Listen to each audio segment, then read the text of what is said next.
This is a fundamental asymmetry that exists in this left-right dynamic that I despise. Like, Charlie Kirk wasn't bad because he was just saying that, like, his economic worldview was about, like, more deregulation and more tax breaks for the wealthy. The bad aspect of it was he would just consistently churn out propaganda that dehumanized marginalized populations, prosecuting inalienable characteristics of people. It's very different than just like dunking of evangelical over their understanding of abortion.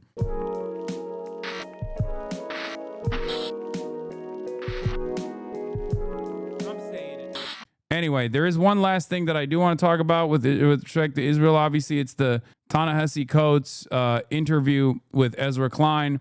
That was a huge one. There are two things that are true. And this is going to be mind-melting and mind-bending. It's not just Israel, of course. They're obviously going to talk about their Charlie Kirk disagreement as well. This is that's at least like the main centerpiece of this conversation. It's basically liberalism meeting like the notion that like liberalism is simply a political project that will constantly write off marginalized populations, meeting a singular person who is from a marginalized background, being a Black American, and going, hey, you can't write me off. What do you mean you want to write me off in an effort to win favor because you think that in the aftermath of writing me and others like me off, that we will still have a better future for people like myself? So let's take a look. This is, of course, Ezra Klein, who I used to say jokingly, friend of the show, Ezra Klein, with actual friend of the show, Ta-Nehisi Coates, duking it out. True about what President Donald Trump said at Charlie Kirk's memorial service. He did not hate his opponents. He wanted the best for them. That's where I disagreed with Charlie. One is that it's frightening to see the president of the United States talk this way about his political foes. I hate my opponent, and I don't want the best for them. I'm sorry. The other, I think, is that it's an opportunity. I don't think that is a strong politics. And for me, one of the central questions animating the show this year, that has been animating it since the election, is how did we get here? How did we let these people get back into power? What went wrong in our approach to politics that we ended up here? This has been a conversation I've been engaged in since Charlie Kirk's murder. And I wanted to have it with somebody who has maybe not liked the way I've been approaching it. Ta-Nehisi Coates is a writer I admire, somebody I have a genuine friendship with. In the days after Kirk's murder, he published a piece in Vanity Fair, pretty harshly fucking torched his ass, okay? It was excellent. It was an excellent piece. I personally loved it. I read it on the broadcast. I couldn't believe it. And it was well-deserved, okay? I'll keep it a $1.50. It was well-deserved because Ta-Nehisi is also, like, in some ways, I would say, like, the former Ezra Klein, and he's the Ezra Klein of the Obama admin. Like, the figure that Ezra Klein is, actually, I feel like I'm disrespecting him by saying that, but, like, Ta-Nehisi Coates now is a different person than the former Ta-Nehisi Coates. Now, of course, when it comes to identifying white supremacy and Black liberation and Black liberatory struggle, like, he was excellent. He's an excellent writer, but he has been in the past, I think, in the past, he had some ideological weaknesses that he himself recognizes, especially about Israel, which was a major awakening for him. And I think he still has some, liberal tendencies, but at the very least is like his understanding of like the colonial violence that Israel was subjecting the Palestinians to when he saw it with his own two eyes, truly made him understandably reconsider how he had spoken about Israel prior to that moment, with no benefit to his social pedigree, no benefit to his social standing, but only repercussions, as a matter of fact. So I thought that it was great for him to right that wrong. In any case, let's take a look at this conversation. Critical of what I had written. He compared what I was doing there to the whitewashing of the Southern cause after the Civil War. I think it would be the height of hypocrisy for me to say we need to reach across divides and disagreement and then not talk across my own.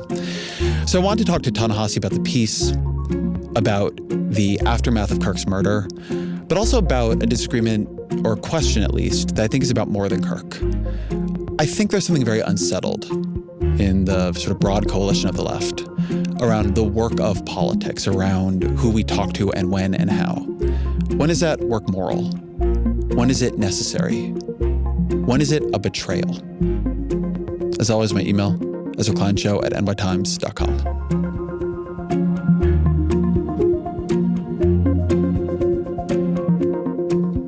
Ta-Nehisi Coates, welcome back to the show. Thanks. I don't know what number time this is.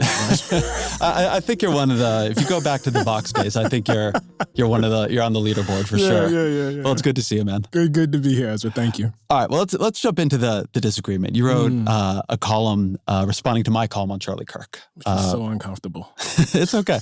What was your disagreement with what I wrote after Kirk was assassinated? Yeah. First of all, I just want to thank you for having me. You know, I know that I've had to read things about myself that, criticize my work. It's never easy. And people often have a very, very different response than the one you had, which is to invite me here and to talk it out. So I appreciate that. I want to say that up front. I felt that when I initially read the column, and I guess we should be fully transparent here and say there was a discussion between us privately before there was a public thing. Yeah, we text. Yeah, we did. We do text regularly, and we did text about this. So I felt like, having not done the research that I eventually did for the college, there was something off about what I knew about this guy. And the presentation of him as, and I don't want to misquote you here, but as basically a paragon of politics and how Doing politics the right way, Ezra said. politics should be done. So I think I had the same reaction that most ordinary people would have, which is absolute horror at the idea that this guy was somewhere speaking and was killed. But I always think it's important to differentiate how people die versus how they live. And then after doing the research, I had to be honest with you. That's when it got really, really difficult. When I went past my initial impressions and started going through all of the clips of the things he said, the way he talked about people, the way he, described groups in ways that, honestly, even as I was writing it, I was uncomfortable saying. And so the idea that this guy should be in any way celebrated for how he conducted politics, the fact that he just slurred across the board, all sorts of groups of people, and then ran an organization wherein, which appeared to me just a haven of hatred. I would not want that to be a model for my politics. And I know, as we talked between us that, you were not attempting to make a statement for the entirety of it. But I guess I feel like at a certain point, somebody's legacy, or somebody does something that is so large, that it's tough to think about their legacy and take that out of it. And that's how I felt about it. So I think I want to get at the right level of disagreement here. So I think one thing for me is that, I don't know, for me, the immediate hours after somebody is murdered in public, when you see that sort of grief and horror pouring out of the people who loved him, and many people loved him, my instinct then is to just sit with them in their grief, right? To say, I can, for this moment, find some way to grieve with you, to see your friend the way, or in some version of the way you saw him, right? That's not my view of, the person's whole legacy, but going to people when they're grieving like that and saying, listen, I want to tell you really what I thought of your friend. Just feels like not what you do in a kind of a community. I can see people coming down on both sides of that. I mean, my mind immediately rushes to Ghassan Kanafani, right? Would Ezra Klein reflect on his legacy and this is not a moral equivocation between a prominent critic of Israel who never famously took up arms, but was simply a writer and an organizer who was assassinated by the state of Israel. I just don't think that someone like Ezra Klein would say that about him. I don't think he would say that about David Duke either. Yeah. Not to say that that's even a better example, because David Duke obviously is a far more overtly reactionary than Charlie Kirk, but I just don't think Ezra Klein would revel in the grief that other people are experiencing. I actually think that actually is a great impulse, that after somebody's been killed, and not just killed, but because we live in the media environment that we live in, that it's seen and that it will live forever, and that person's family, you know what I mean? That is being looped in front of all of us. Jesus Christ. Which I think has a lot to do with how this was taken. No, it's terrible. It's terrible. And to have to go, like, to have young kids who have to grow up knowing that is a thing that exists in the world. You know what I mean? And I'll go one step further on this. One thing I wrote about in that piece that I do worry about is I worry we are already in a cycle of political violence, of mimetic violence. I think about Pelosi, I think about Shapiro, I think about the near assassination on Trump. I think about when after that happened, I thought about me, I thought about you, I thought about all kinds of people I know, right? So I do think there's just something about when violence takes hold that like, that there's something about it that it begins to breach all lines. Yeah. So anyway, I guess that was part of my reaction too. I think all of that is understandable, but I guess, was silence not an option? Yeah, silence to me was not grieving with people. I felt it was important as someone who is liberal, as someone who's a voice, that there are moments. I don't think you have to be silent in that moment. It's a profoundly important incident that took place. It's a political violence, a political assassination that took place of a prominent advisor to Donald Trump. You don't have to be silenced. I think the problem is that it was actually what Ezra Klein chose to omit from the piece that was the issue, and how he chose to present a truly whitewashed reputation laundering initiative of Charlie Kirk that was the issue. That was the real issue, because, hagiography, exactly. Because saying that he was practicing politics the right way basically means, like, the SJW dunk compilations that are purely cut for propaganda on college campuses are actually a profoundly important fixture of American politics, no matter how racist the positioning is. And that to me is ridiculous. That's not, like, that's crazy, man. What are we doing? That's all this is. It's like that. Like, I really do feel, and it's funny because you said something like this in your piece, but it was a little bit more offhanded. That political violence like that is an attack on us all. Right. And that in that moment it creates, for me, even if it's very temporary, that it's important in a moment like that to sort of, come together to try to see other people in their... I think I might have SJW. Should I get diagnosed? No. The woke mind virus. Let it take over your brain. Grief, to try to cool things down just a little bit. I guess, given everything you read that Charlie Kirk said, and we probably don't have very different views on the value of the things he said, why do you think he was winning? I mean, that's not really hard for me to understand. I mean, if I could just back up for a second, I want to say two things. I published a book 10 years ago, Between the World and Me. And one of the constant reactions to that was that it was overly pessimistic about this country. It was overly pessimistic about the future. Why are you so dark, Ta-Nehisi? Why can't you give us any sense of hope? And the reason I would always say is because any sort of sober examination of the history of this country says that those of us who believe in equality, those of us who believe in respecting the humanity of our neighbors and of everyone, that we're up against some really, really powerful forces of history and powerful narratives. And the implication of that is, however good we felt in 2013, 14, 15, 2008, there will be backlash. People, those of us who were crying in 2008 watching Obama, give that speech, those of us who were so moved by watching him and Michelle and step outside the car and felt so much fear for him, and then when nothing happened, felt so great about that. Those of us who believed that seeing a Black family in the White House, mirroring what, some of us felt the best of us was the best that we had to offer, there are other people watching that too. You know what I mean? And I don't take any joy in saying this, but we sometimes soothe ourselves by pointing out that love, acceptance, warmth, that these are powerful forces. I believe they are.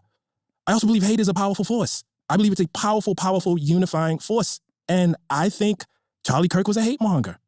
I really need to say this over and over again. I have a politic that rejects violence, that rejects political violence. I take no joy in the killing of anyone, no matter what they said. But if you ask me what the truth of his life was, and the truth of his public life, I would have to tell you it's hate. I'd have to tell you it is the usage of hate and the harnessing of hate towards political ends. Then let me flip that question actually a bit. Why are we losing? We're losing because there are always moments when we lose. See, that feels very fatalistic to me. It doesn't feel fatalistic to me. It feels like the truth. I mean, and let me express what I mean.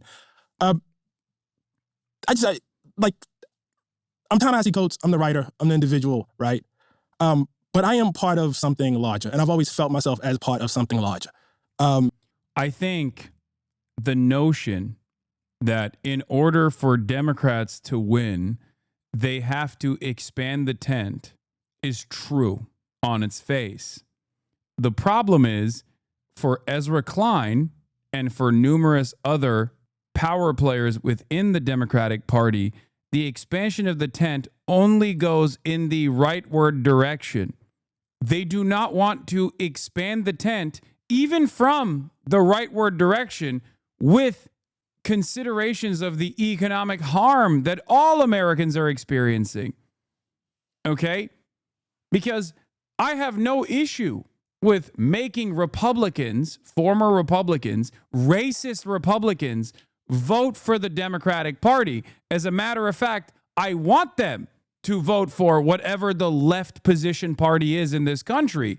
That is how you win. The problem is you don't get them to vote for the left flank of the party by becoming more racist. You get them to vote for the left flank party by offering them things that they want. And for a lot of Americans, for a lot of Democrats, especially for a lot of liberals, they think, no, we can't do that.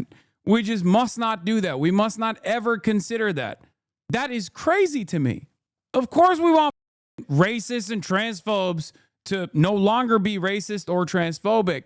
But if in the absence of that, we want them to still not vote for the racist and transphobic party. And the way to do that is not by becoming the lighter version of the racist and transphobic party. The way to do that is by offering them shit that they want. The example I used earlier today in the Al Jazeera documentary that's being shot is one I'm going to use once again. Zohran Kwame Mamdani. Zohran Mamdani is a 34-year-old brown African Muslim socialist who has dedicated a good chunk of his activism early on to anti-Zionism. Okay? New York has a significant population of Jewish voters. And yet, the majority of Jews in New York voted for Zohran Kwame Mamdani. Now, does this mean that New York Jews are anti-Zionist in nature? Well, I would like to think so, but seemingly that's not the case, as evidenced by the new polls that came out recently. New polls that came out recently that showed that when polled, New York Jews, 70% of New York Jews had sympathies that were either strongly with Israel or somewhat with Israel, as opposed to strongly with Palestinians or somewhat with Palestinians. 70% of New York Jews strongly still or somewhat still sympathize with Israel over the Palestinians. Okay? Now hold on. Before you say, yikes, oh my God, that's crazy. That was my first reaction as well. That shocked me a little bit. Okay? But the reason why I'm bringing that up is because that means that there were New York Jews who still either strongly or somewhat sympathize with Israel after 22, 23 months of genocide, still looked at the brown Muslim anti-Zionist and said, I'm voting for that guy. What does this mean? That means two things. Number one, Israel obviously is not the number one priority for New York Jews that have sympathies with Israel. That's clear. And this is something that we knew already. I talked about this before about, Jews in the United States of America are not Israeli. If they were, they would live in Israel. There's plenty of benefits to living in Israel as a Jewish person, but they still choose to live in America because they're Americans, okay, first and foremost. That's number one, okay? It's not the highest priority. But number two, and this is even more important, even New York Jews that care about Israel looked at a guy like Zohran and said, you know what I care about more? Fast and free buses and a rent freeze. That's the point. That's why you got to focus on the issues. That's why you have to push for issues. That's why you have to say, I am going to be a fighter for the shit that you care about. I'm going to improve your goddamn material circumstances. That's it. If you look at the numbers, 74% of New York Jews say they strongly or somewhat sympathize with Israelis over Palestinians, and yet Zohran won the majority of Jews in the New York Democratic primary. This means that there were New York Jews who are like, I strongly or somewhat sympathize with the Israelis. This hates Israelis. This hates Israel. I'm still voting for his ass. Why? Because they were like, I want fast and free buses. I want a rent freeze. I want the shit that he's pushing for. Okay? People make these calculations every day. You have to present them with something that they want, and you have to communicate that you are going to be a fighter for those issues. This is what Democrats never do. They are the good things are not possible party. And that's a horrible party to be. That's a horrible position to be in. Because on the other side, you got we're going to fuck shit up party. You got the you're angry and you're right to be angry party. You got you're angry and you're right to be angry, which is why you should be angry at the Mexicans party. And in the absence of any sort of counter narrative against that, when you cannot be well defined on issues that will greatly improve the living standards of every single American, they can just present you as a silly bitch party that only cares about giving bottom surgeries to Guatemalan transgender prisoners. That's it. That's how you lost. That's why you lost the goddamn election. And it's so frustrating to see people like Ezra Klein, who do have a lot of motion in the Democratic Party, still present this alternative that, like, we just simply didn't go right enough. We didn't go right enough to win these voters. You cannot win culture war issues against the Republican Party on the boundaries that they've created. They made the playing game so they can win. They can always go further right. You can't outflank the Republicans on racism. And the question also remains, should you outflank the Republicans on racism? I say no. It blows my mind that there are still so many well-educated liberals who keep pushing this argument. Like, we got to expand the tent to the races. It's like, yeah, we do, but just not in the way that you think.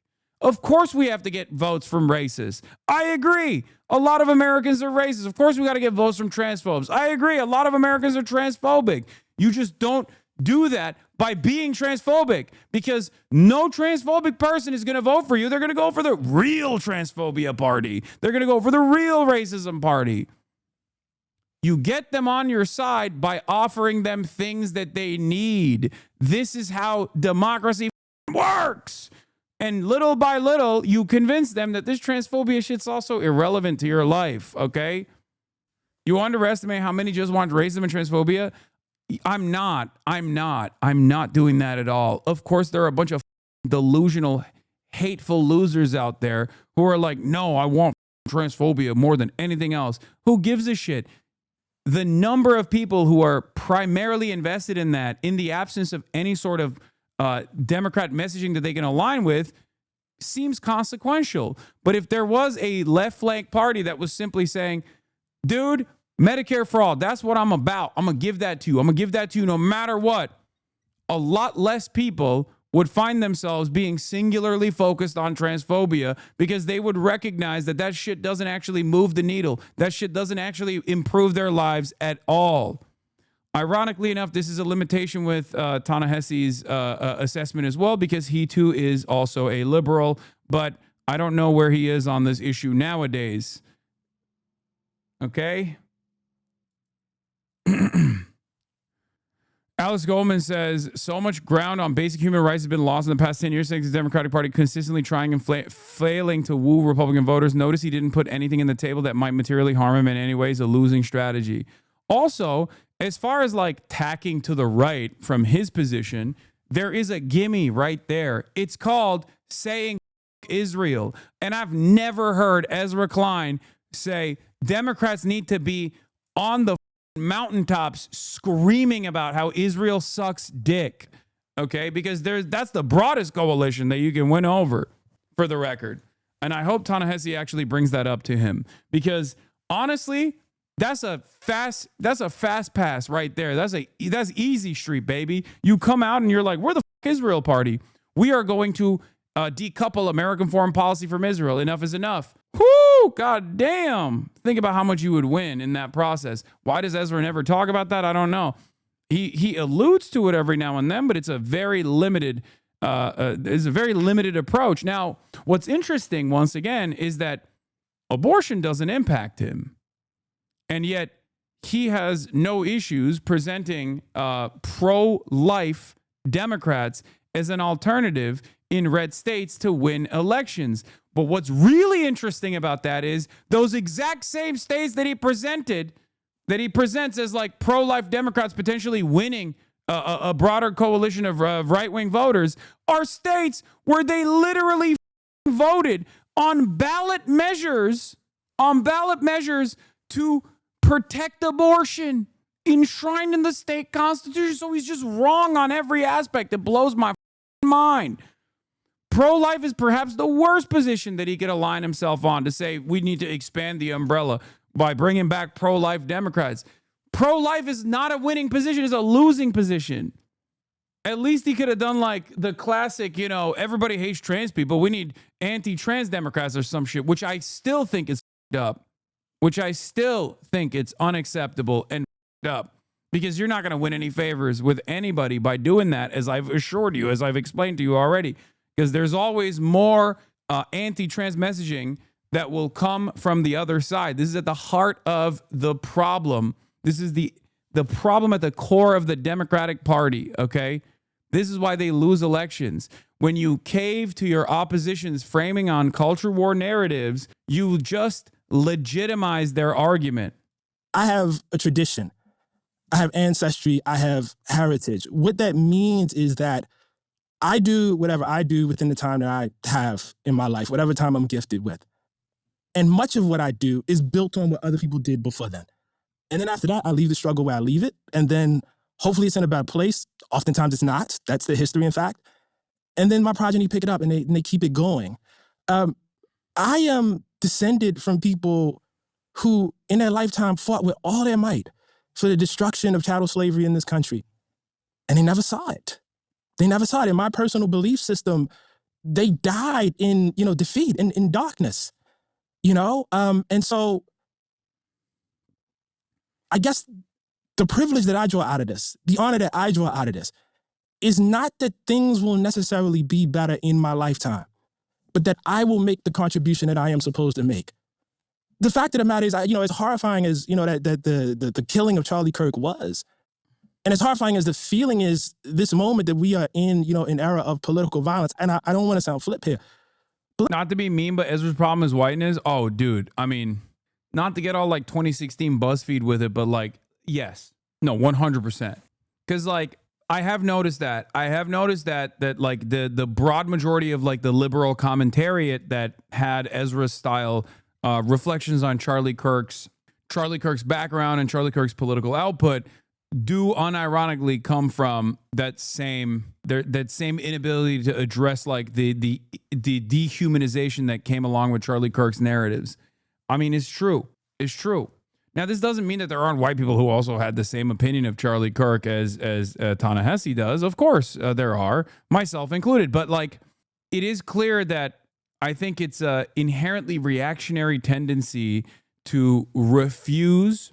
It's an inherently reactionary tendency to like refuse to think about the impact that this has on groups of marginalized communities that you are so easily discarding. Okay, that's what this is. Political violence is the norm for Black experience in this country. It just is. I don't even mean like the Malcolm X, Martin Luther King variety of it, right? Which is the norm too. You would be hard pressed to have a conversation with a Black person in this country that is a descendant of slavery and not have them be able to reach maybe right here or to tell you themselves, look, my uncle, my grandfather, my great-grandfather, they lived in a small town in Mississippi, in Tennessee, in Alabama. They got into some sort of dispute with a white man, and either they were lynched or we had to run. Political violence runs through us. It is our heritage. Is that good? No. Do we valorize it? Absolutely not. Do we minimize it? Absolutely not. But a life free of it is not a thing that's really in reach in my time. Sometimes I think that having a historical scope that wide can make the present too deterministic. So to me, I look at the last, 8, 12 years. Mm-hmm. And what I see having happened is we, the coalition I am in, the things I believe in, lost ground. And people determinedly worked to make that so. Charlie Kirk worked to make that so successfully, right? I think that when he began going to college campuses and putting out a sign at a table, what he was eventually going to build was not obvious, right? I think he worked. I think he was a successful political actor. And I think that from when in 2016, we lost to Donald Trump the first time, very narrowly, won the popular vote, right? And then in 2020, we almost lost to him and began seeing we were losing a bunch of voters we thought we were fighting for, right? Losing more working class voters, losing non-white voters, right? Something was changing, but we won, so okay. And then in 2024, we really got our asses handed to us. And we let a much more dangerous form of politics fully erupt. And I think that reflects strategic decisions they made. I think it reflects decisions we made. So I think for me, it's not enough to say, we lost, their backlash is, sometimes you lose. I think it requires like a very fundamental rethinking, like a disciplined strategic rethinking of what have we been doing? Why are people preferring this to us? And I do think that is like, it opens up into something more that I think that. Yes, I agree. I agree. Nothing he said is wrong. What's wrong is his solution. Yeah, of course, in the aftermath of a major political defeat against a party that has historically, in the last 3 decades, never won a popular election victory, with one exception. Of course, it's important to reflect on it. You're not really saying much when you say that, though. You're saying that there must be an autopsy conducted. Yeah, no shit. The issue that I have with Ezra Klein is not that he wants to conduct an autopsy on how the Democrats lost. The issue that I have with Ezra Klein is that his autopsy is wrong. There is a practice of politics here that in a narrow sense I was talking about Kirk, but in a broad sense reflects to something that I thought was going to be an argument stretching across the show for like a year, right? I think more of it came out in this than I had intended probably. But I think in many ways we've stopped doing politics. We've written a lot of people off. And in writing them off, we are losing and we are unable to protect ourselves, unable to protect them, just unable to make good change in the world. Can you say more about that writing them off, please? Yeah. Why don't we start it here if we want to talk about writing them off? I've been obsessing recently for a piece I've been writing about the Hillary Clinton deplorables comment, and I want to play it. You know, to just be grossly generalistic, you could put half of Trump supporters into what I call the basket of deplorables. Right?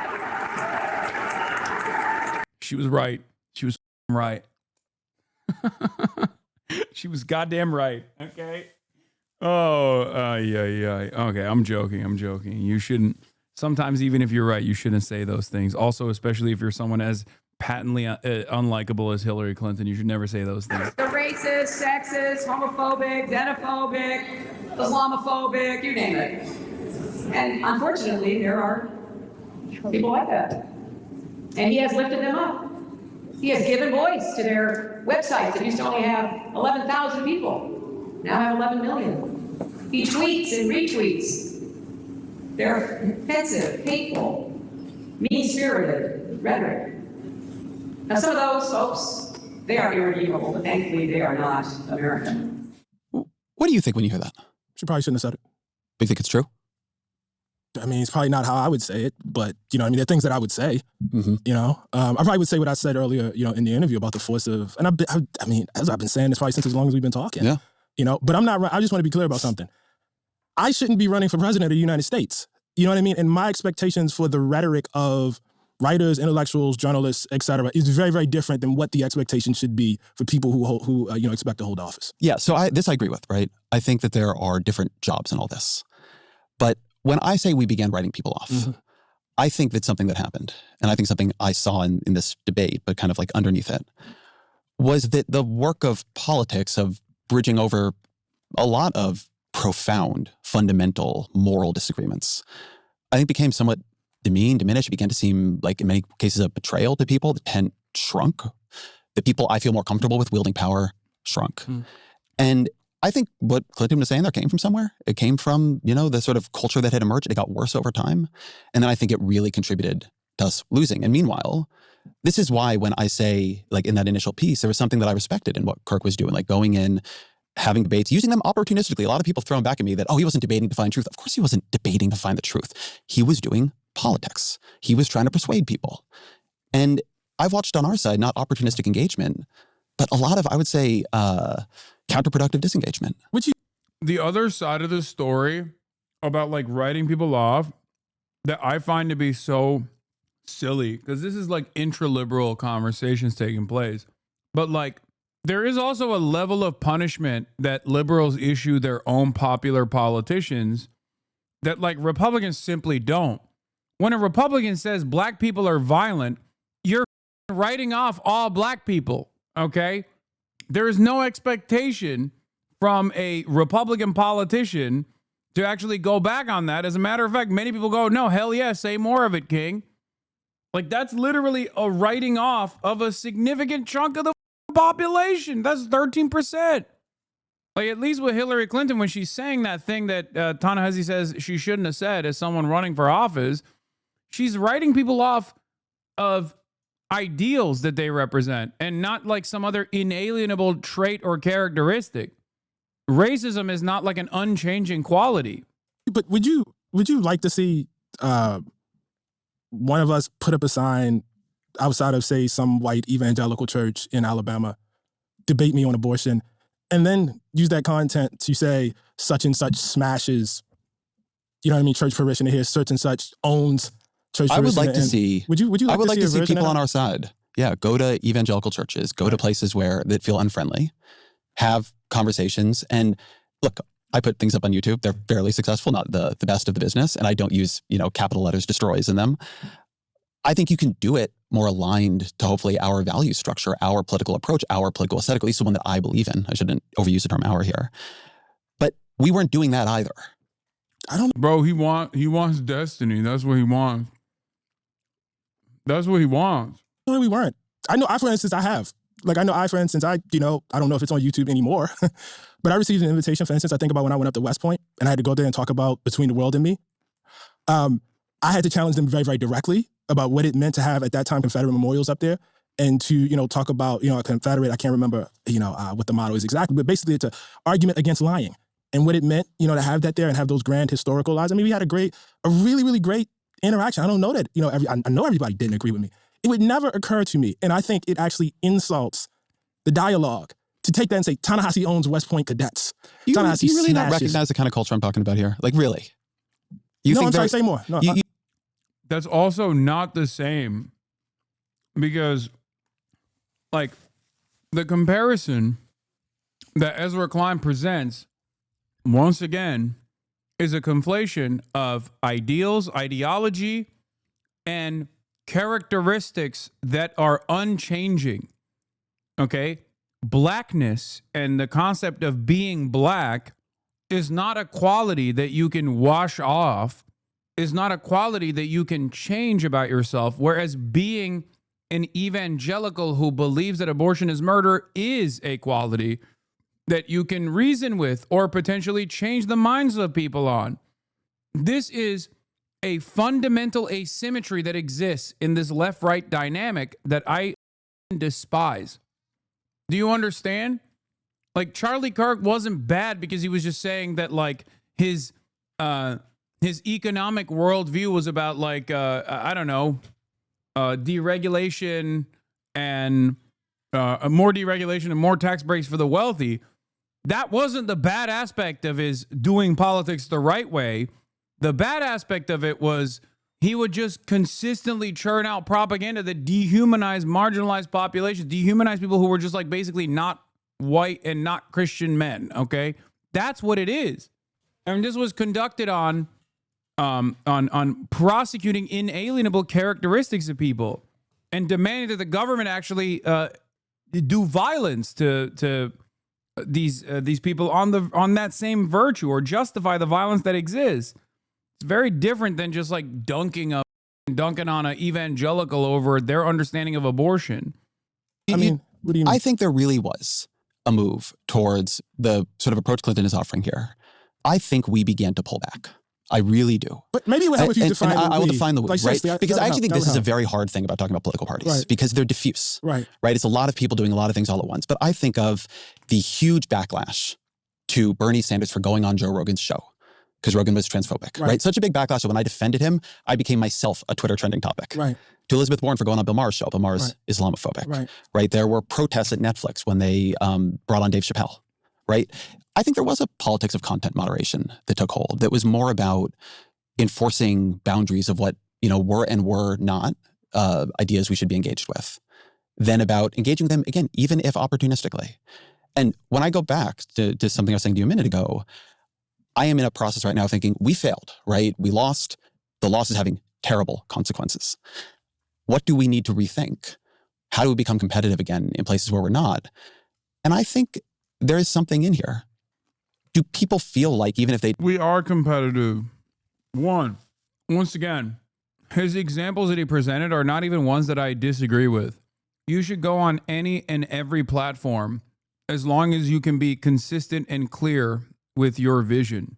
I don't disagree with this. And I think the content moderation aspect of this is silly. It's fruitless. It's annoying.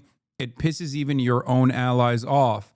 The problem, of course, is that I was never the guy who was like, how dare Bernie talk to Joe Rogan?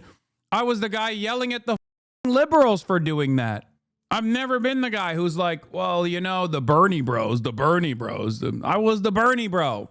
So it's not even something that I disagree with Ezra Klein on, but I do disagree with the way that he presented Charlie Kirk, and I do disagree with the way that he's presenting the concept of spirited debate even in this moment, even if it is to create a successful vehicle of propaganda. Disagree with us on some things, that they have a place with us. And my experience going around the country talking to people, I've been on a lot of, right of center podcasts lately, is that, rightly or wrongly, like what they took and something that really empowered Trump in the last election was a sense that they didn't. And like we were against them. And if so, they were going to be against us. And I think that's in the end doing politics badly. So I think two things. I think about how much you argued that like Biden shouldn't run again. What if he doesn't earlier and you have a Democrat who wins the presidency? Like the other big explainers that I can see for it, you know what I mean? That don't feel so diffuse. The other thing is, and I know you don't want to talk historically, but, when you say fatalism, like I take that to mean that what's the point of fighting? But I think that misapprehends the philosophy here. It's not that you know what's going to happen. It's not that you know Donald Trump is going, it's that you don't underestimate what you are up against. It's actually kind of the opposite. I mean, man, you yourself wrote these articles about how high the level of racial resentment was, that this country, or some segment of it was so, as the term was used at the time, racially resentful. I call it racist, but that it flooded down to Barack Obama's dog, Bo. Mm-hmm. That's not a small amount of power. Like that's not a small force. And so, just really quickly getting back to Charlie Kirk, like I would watch those clips of him saying those things, man. And I would see how people would cheer and get charged by it. People get activated by hate. It's a very, very, very strong force. And so I don't think it requires you to feel that you will eventually lose. On the contrary, I think it requires you to feel that even if you do lose, you have this kind of steadfastness, you know what I mean, to keep going. In today's super competitive business environment, the edge goes to those who push hard. This is a great point.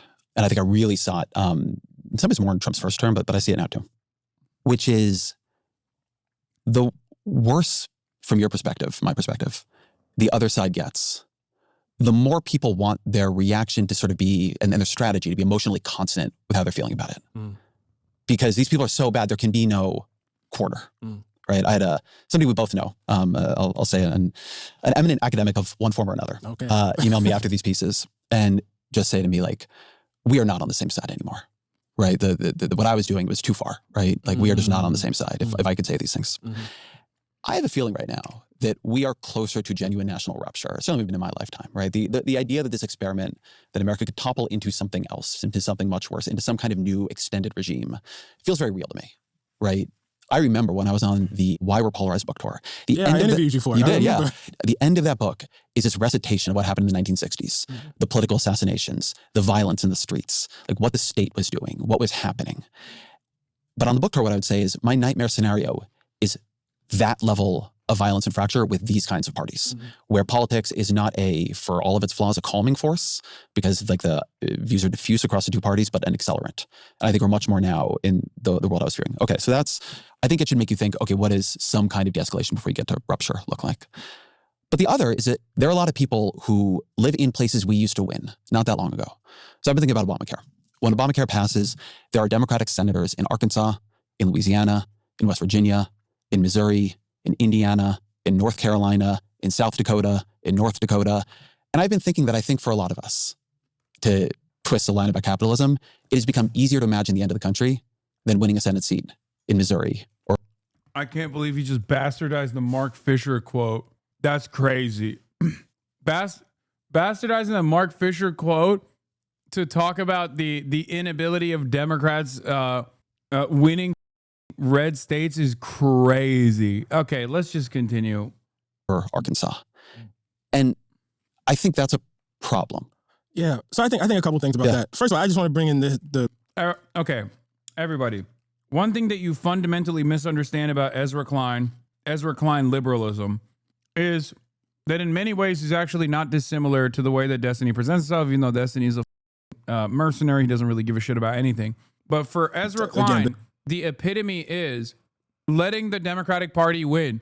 When he says, oh, we have to let the Democratic Party win, we have to do anything in our power to let the Democratic Party win. What he's trying to say is, because when the Democratic Party wins, and I'm sure he'll explain it in a second to Ta-Nehisi Coates, it's still better than when the Republicans win. Okay? That's what his argument is. So everything that actually plays a role in undermining the chances of the Democrats winning is actually wrong and bad. If the Democrats are going further and further to the right, at least they're not going to be as bad as the Republicans are. That's a problem. That is an issue. That is at the heart of my disagreement with someone like Ezra Klein, is that while marginal harm reduction narratives are theoretically true, this presents itself as a trap in the Overton window, shifting further and further to the right as the Democrats capitulate the right-wing framing on all these issues. So that's number one. And number two, you usually end up losing anyway because it's not a good way to present yourself. And we just lost this last election on those boundaries. Historical perspective, not that long ago, I can remember when Obama won. And I believe you would remember this too. And there were all of these pieces about the end of conservatism and the end of the Republican Party. You don't know how it's going to go. Nobody really, it doesn't mean you shouldn't think about how it's going to go. I'm not saying you shouldn't, but no one really, I mean, again, And in 2005, there were all these pieces about the end of the Democratic Party. Yes, it was. Right? Democrats had lost touch with the heartland. Yeah. Right? They were never going to get it back. That's right. And so I think it's always like important to keep that in the background. Look, I have, just in terms of bridging gaps and everything, I have a basic level of respect that I accord to everybody. You know what I mean? I want to say what I have to say. I don't want to shrink back from it. You know what I mean? But I do think on a basic level, there's a respect that has to be had for people that I disagree with, right? At the same time, I recognize that part of my audience, and I would say an important part of my audience, is people who have never enjoyed that respect. You know what I mean? People who, in fact, are subjects of the kind of hate that Charlie Kirk was harvesting. And I can't ever, A, contribute to making them feel like they've been abandoned. And B, I can't ever stand by and watch somebody do that. And in the name of unity or whatever, act like that's not happening, because there are real consequences. And so it's like, when I read his words towards trans people, Jesus, when I read, you know what I mean, the language towards Haitians specifically, which was very, very, Haitians will become your masters if you don't elect Trump. I mean, this is very, very familiar to me. You know, it's this idea of Haitians coming into the country or immigrants raping your daughters. I mean, this was really, really, really dark stuff. It's at the core of this country. And so I feel like for Haitian immigrants that are in, Ohio, who are living under the weight of this, for trans kids who, you know what I mean, are dealing with, being, I don't even want to use the term bullied, beaten up, attacked, threatened. You know what I mean? It's very, very important to me, given the post I have, to say I see you, but also this dude was wrong. And I'm all for unifying, I'm all for bridging gaps, but not at the expense of my neighbor's humanity. I just can't. I think the thing we go to there, right? Not at the expense of my neighbor's humanity. He's like, well, I can. Well, let me tell you how I can. Oh, don't worry, I can. Hold on. I'll explain. Because I've gotten a lot of that in email, right? Like, how am I supposed to talk to these people? How am I supposed to deal with these people who are denying my humanity? I'm not against talking to him about it. I'll talk to you very clearly. Yeah, sure. I have no problem with that. I guess the place where I'm not even 100% sure if we disagree, if you just like sort of see a role differently, right? I think that in losing as badly as we have imperiled trans people terribly. Yes. Politics is for power. Joe Biden did that. Politics is for power. He's doing it. He's doing exactly what I said he was going to do. He's going to tell you that, and by the way, this is a wrong statement that he's going to deliver, but don't you think things would be better for trans people right now if Kamala Harris, after making concessions about transphobia and leaning into anti-trans narratives, if she had won, don't you think things would be better for trans people as opposed to right now? The reason why this is wrong is twofold. Number one, at that point, all you've done is, once again, concede to the right-wing framing on trans people presenting some outsized harm to the American population. It's not only incorrect, but it's a harmful narrative, and you've leaned into it. And in that process of leaning into it, you have normalized it. You have legitimized the claims of your opponent. Number two, your opponent, in the aftermath of that recognition, will just turn around and say, see, these pro-trans losers even recognize I'm right. Vote for me. I will deal with the trans people with the integrity necessary. Okay? So not only do you look hypocritical, but you end up losing for that reason. Because you can never defeat the Republicans on hate mongering. You just can't. Okay? The second part of the story that is also objectionable, which I have not even waited for his statement, by the way, and I'm already arguing against what I know he's going to say with my heart of hearts because I've heard it so many goddamn times from other liberals, is that Joe Biden was president when Republicans were aggressively hitting the anti-trans narratives and also successfully implementing anti-trans legislation at the state legislature level already, building the framework for what came next. And in the absence of fighting back against that, the administration also allowed this to happen in some very meaningful ways. Anyway, let's hear what Ezra has to say, though. And so I think that the question I am just genuinely struggling with isn't how to have like a great kumbaya moment. But I think it is taking seriously that something we're doing is not working. I mean, I had Sarah McBride, who's the first trans member of Congress on the show. And, you know, we were talking about every single survey you can offer on like trans rights has gone in the wrong direction the past couple of years, right? We've just begun to lose that argument terribly. And that has put people in real danger. So I take your point when you say, look, I want people to feel seen in my writing. And I want people to feel seen in my writing and my podcasting.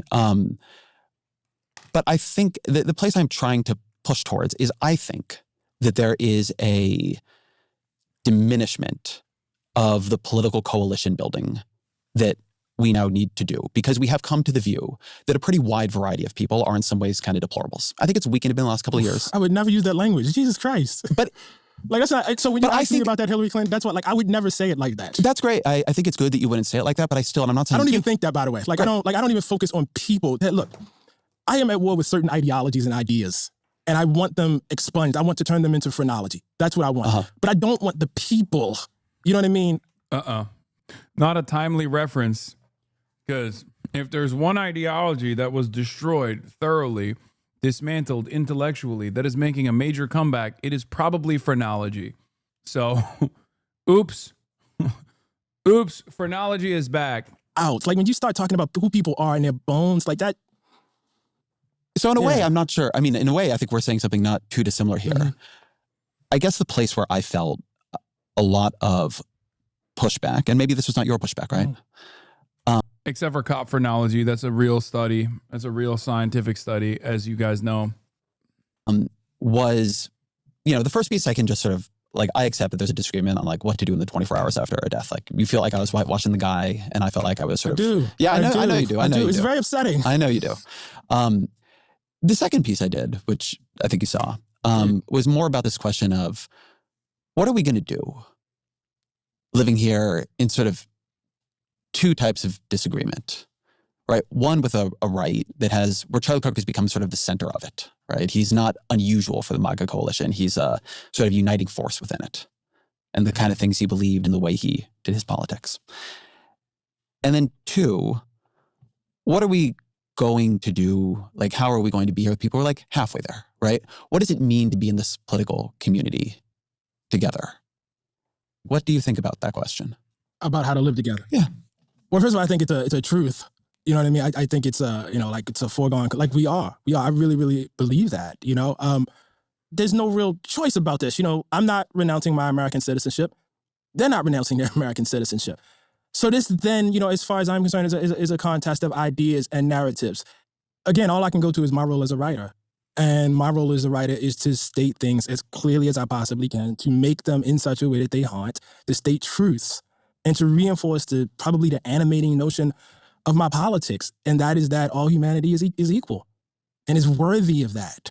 And I actually think all of the sort of political and policy positions are, that I probably find myself in sympathy with, are attempting to affect that, in the real world. And so, and again, I'm putting aside your piece, but I'm just thinking about the moment we're in. When I hear or see people who are honored and commemorated in such a way so that they almost become a national religious figure, and then I see their content, and I see that their content is actively destructive to humanity, I have to draw a line there. Like, I think, like, for me, like, the bigger question is, where are the lines? You know what I mean? And I think there's no problem with saying, listen, you can't hurl epithets at people. You're out if you do that. I'm sorry. Look, you want to have a debate about whether we should have affirmative action, in colleges? I'm here for it. You want to have a debate? What does it mean to be on the other side of the line? I'm sorry, what do you mean? What is it? So once somebody's on the other side of the line, right? What does that mean for you? For instance, once you think it's okay. No. Yeah, I'm trying to make this concrete. Yeah, no, I am too. Yes. Once, for whatever the definition of the line is. Right. What does it mean for you for somebody to be on the other side of it? Right? Not somebody who just died. Right. But somebody still living. Right. If you think it is okay to dehumanize people, then conversation between you and I is probably not possible. And so what do you do with the fact that so many people think that is okay? I think what you try to do is, again, this is the difference, right? Like, I don't necessarily have the crystal ball to say that in this time, I'm going to be able to convince a majority of people that, for instance, let's just take the thing that's hot right now. Trans folks are human beings and deserve humanity. Although I think most people know that you shouldn't say what he said. Like, that shit is rude. It's just rude to talk to people like that. And I think most people know that. So I'm thinking, I can't believe I'm actually finding myself in between both of these thinkers in this issue. I believe that if society, let's say tomorrow society is a Nazi society, okay, and we are functioning within a Nazi society, and that might be actually a lot closer than you think. In that situation, there is value to addressing the dehumanizing rhetoric, okay? There's value to doing other things as well, but it's certain there's a value to, at least when you are trying to win favor with those in the margins, that makes sense. This is why I didn't have an issue talking to Charlie Kirk, despite his dehumanizing rhetoric of a bunch of different groups. Not because I think that is appropriate or because it's my privilege showing, right? But because I understood that a lot of people shared his sentiment, and he was a beacon for this kind of ideology that, and not only was he a beacon for this kind of ideology, but he was also straightforwardly like a part of the Trump administration, right? So if tomorrow Nick Fuentes became Charlie Kirk, I would debate Nick Fuentes because there is value in doing that. Only because if they reach a level of prominence, like, you have to deal with it. You have to deal with the ideology. You have to dismantle it. You have to tackle it. Having said that, however, you are under no obligation to engage in sort of post-mortem whitewashing and legacy building for people who have engaged in that sort of commentary. In my way through the question, I actually think that's not a hard line to draw. I think not calling people out of their name, I think that's actually a basic value that most people have. And I think people who think it's not, who are pushing that, are actually themselves on the other side of the line. But so I want to hold on this for a minute, because I do think this is like a very and that's core different question. from policy, Ezra. Yeah, I understand it's different than policy. That's different than policy. I think that one just reality is the president of the United States is a person who, in his comportment as a human being on the public stage, I would have said in 08, in 12, in 16, should be on the other side of the line. Yeah. I think he's a person who does not act with any sense of public or even personal decency. Right. And then he won in 16, lost sort of narrowly in 20 and then won in 2024. And I think the thing that has led to for me is recognizing that I don't get to draw the line. Now, it doesn't mean I don't have one in my own heart, but I think that is the thing that I am struggling with, which is not only is he clearly, for most people, or a lot of people, plurality of the voters in the last election, not somehow way over the line, but that means it's a lot of people who are willing to accept things that I thought we would have found unacceptable. If you had told me, I would have thought that the way he acts in public is unacceptable, and it's not. And so I think for me, and this goes back to maybe the culture that you feel didn't exist, but I feel did, that there was a view that we could sort of work with politics with drawing these lines, that there were people going to be inside them and outside them, and we could work that way. And I think that I am working with the question of what happens if you don't believe that, if you don't control the line. What I see is any line that existed at all collapsing. So I'm watching Holocaust revisionism on the biggest right-wing podcasts, right? I'm watching Tucker Carlson turn into, what I would describe as a white nationalist and become an absolute dominant. Turn into? I'm sorry. What year is this? Is it 2025 or is it 2016? Is it 2012? Turn into is crazy. Yo, God damn, dude. This is, it's taking a lot of effort for me to not recognize that for Ezra and for many of these liberals, the only time they can recognize, and I don't even think this is their fault. I don't think this is Jewish exceptionalism. I don't think this is any of that shit. I just think that this is a byproduct of the way we understand bigotry and the way we've been taught, the false way that we have been taught about fascism, that the only time these guys recognize that someone is being a white nationalist is if they're being anti-Semitic, if they're leaning into anti-Semitic narratives. Okay? And I think this is a byproduct of the way that we are taught about the Holocaust and the way that we are taught about the Nazis' rise to power in our school system, the way that a lot of advocacy groups hyper focus on that element of fascism as opposed to all the other elements. So as long as someone is not an overt anti-Semite in the Republican Party, people don't understand that they are being white nationalists. Okay? It's kind of crazy. If someone is, and as long as someone is pro-Israel, they don't even recognize that they're being, someone is being anti-Semitic anyway. For most liberals, and especially all the Republicans, as long as someone is pro-Israel, they can also get away with being an anti-Semitic too. It's a very frustrating reality to exist in. Force on the right, bigger than he ever was in his, smarmy libertarian phase. And this stuff has real appeal, as you said, right? That's not a surprise on some level. It's just something you have to deal with. His smarmy libertarian phase was where he talked about Iraqis being primitive apes that deserve to be bombed back to the Stone Ages. You know what I mean?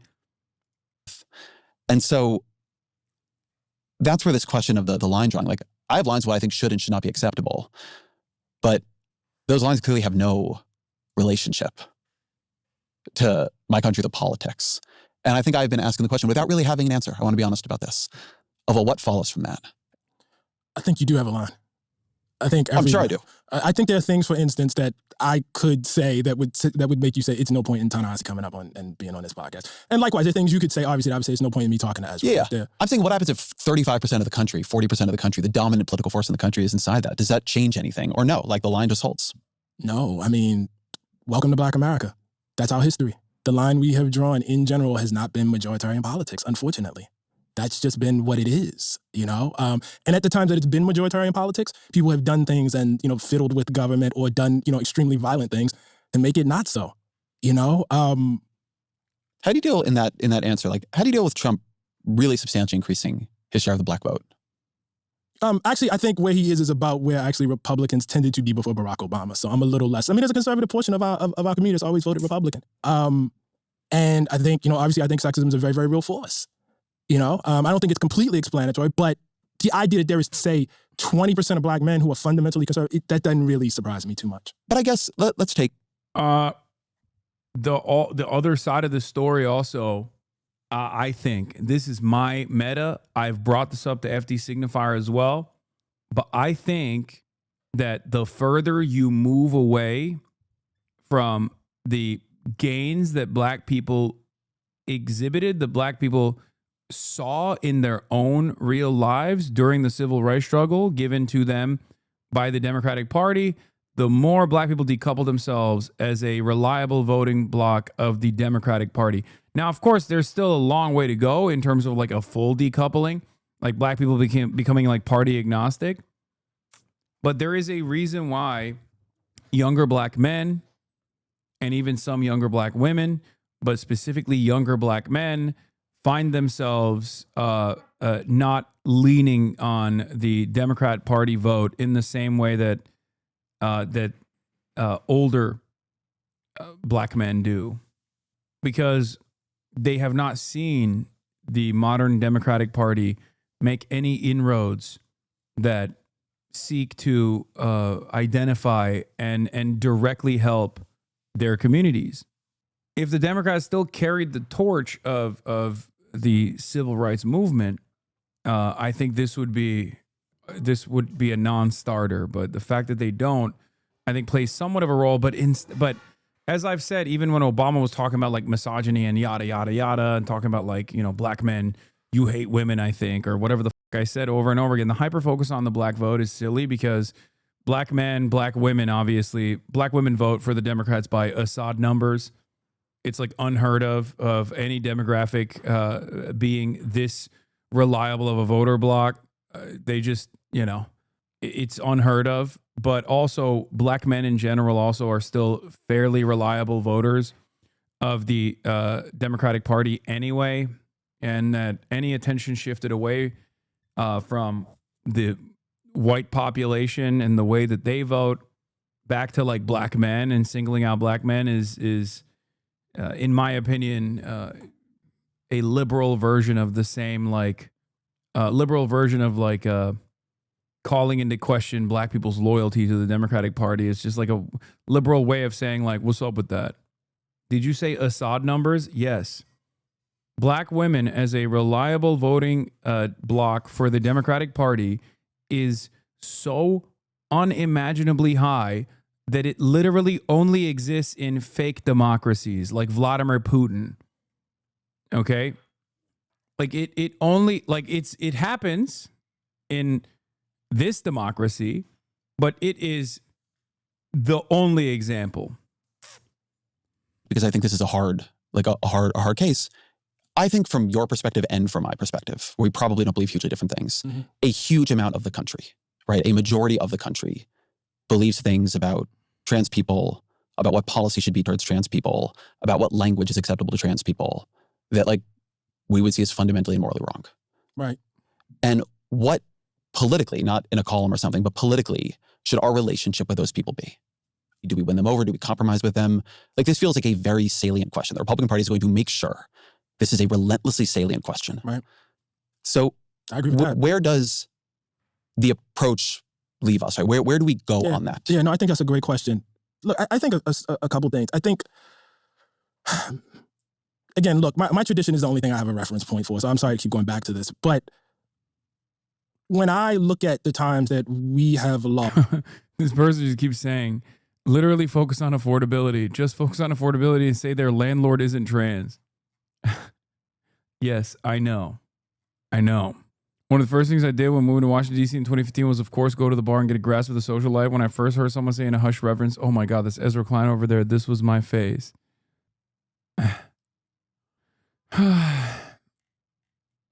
How can anyone read this and not go, shit, this is so obvious and clear now as far as like fascism? Adam Cocker says, want the actual answer? Go through each U.S. state curriculum requirement for World War II in history class. They all focus on U.S. involvement in Europe, the Pacific Theater, and the reaction on the home front. And then states diverge, where many states do not require any curriculum on the rise of the Third Reich or Mussolini or any other rise of fascism.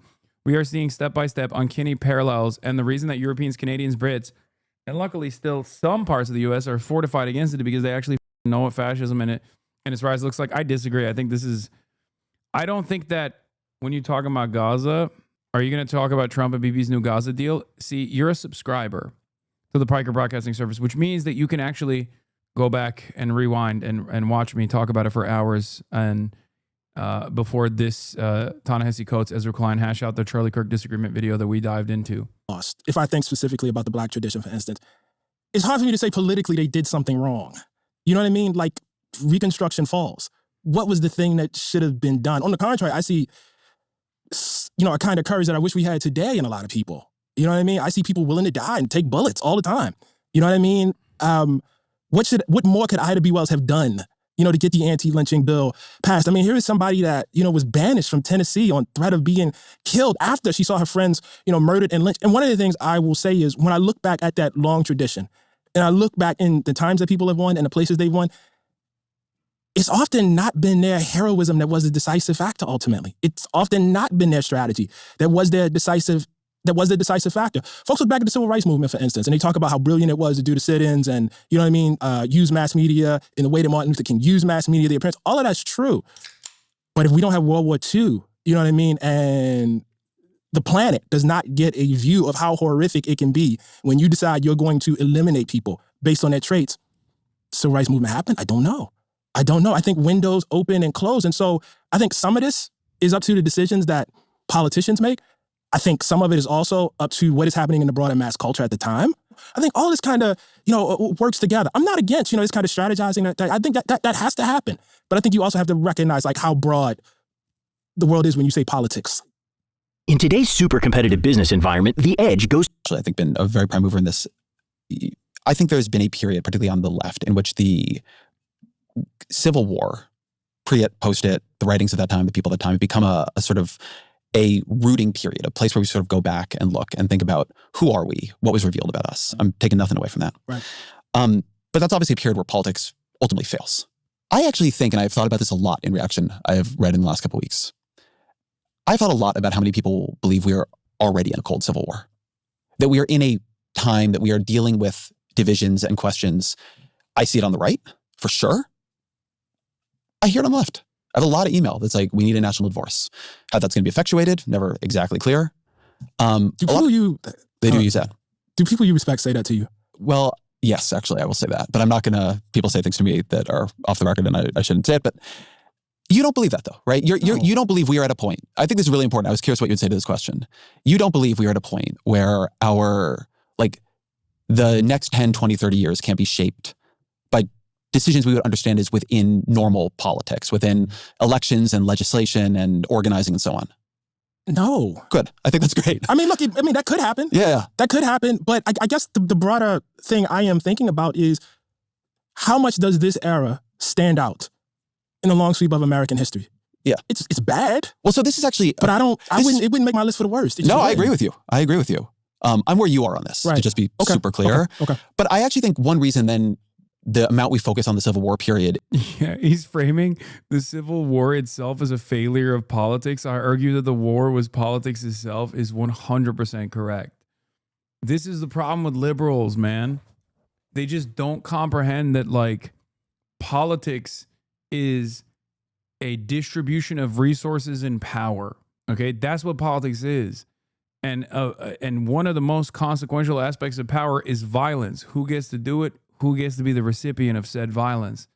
And he thinks politics is just like people chirping at one another, like a team sport or something. And that's not what this is. Politics is when podcast, politics is when debate. Because the assessment in that situation completely turns a blind eye to the ongoing violence and the abject horrors of chattel slavery. Okay? Of course, nobody wants violence to take place of any sort. But that's what the abolitionists were fighting against anyway. They were fighting against the systematized version of violence that many turned a blind eye to or would die defending. I think in many instances, like, this is something that I tried to bring up in the New York Times piece that I wrote as well, where it's like, the difference with Charlie Kirk is that his death was not unique. Okay. America is a very violent country. The exceptional nature of his death was that it was for one of the few instances directed at someone in a position of power, someone with a position of prominence. Because, and this isn't to say that it's appropriate. Of course it's inappropriate. It's completely morally repugnant. Okay. But the children that get slaughtered and the teachers that get slaughtered in school shootings are also still human beings. We've just completely shut off our brain and desensitized to that sort of violence happening all the time. That's it.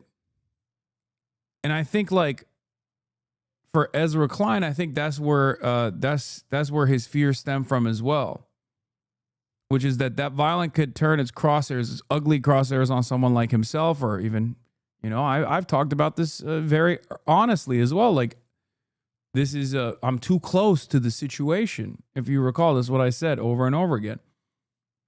But if I were to pull myself out of it for a brief moment and engage in any sort of like systematic analysis, this kind of violence is ongoing and ever present. One great example is the mass shootings that took place this past week. Over the course of 24 hours, 2 Iraq war veterans went and engaged in acts of domestic terrorism. One in North Carolina on a boat, pulling up to a bunch of restaurants and shooting at people inside of those restaurants and killing 2 people, I believe. And then the other in Michigan at a Mormon church. I think there was 3 actually, but the 2, yeah, I believe there was actually 3 mass shootings that took place, not even 2. Okay, the numbers keep growing. People are saying Texas, Michigan, North Carolina. Now they're saying 4. Jesus Christ. See, that's what I mean. It's like it's ordinary. It shouldn't be, but it is. I disagree a lot with the conclusion you came to. The issue is that the entire time the side who mad about Kirk has said people kill people, guns don't kill people, and a single person killed behind a person. They said we know the solution is an entire group of people. Yeah, those guys are assholes and opportunists, man. Is tricky is because that's a period when it didn't work like that, right? You actually had to go over the cliff of that and have the war. I've been thinking a lot about, because I've been reading a lot about McCarthyism. So I've been thinking about that whole period.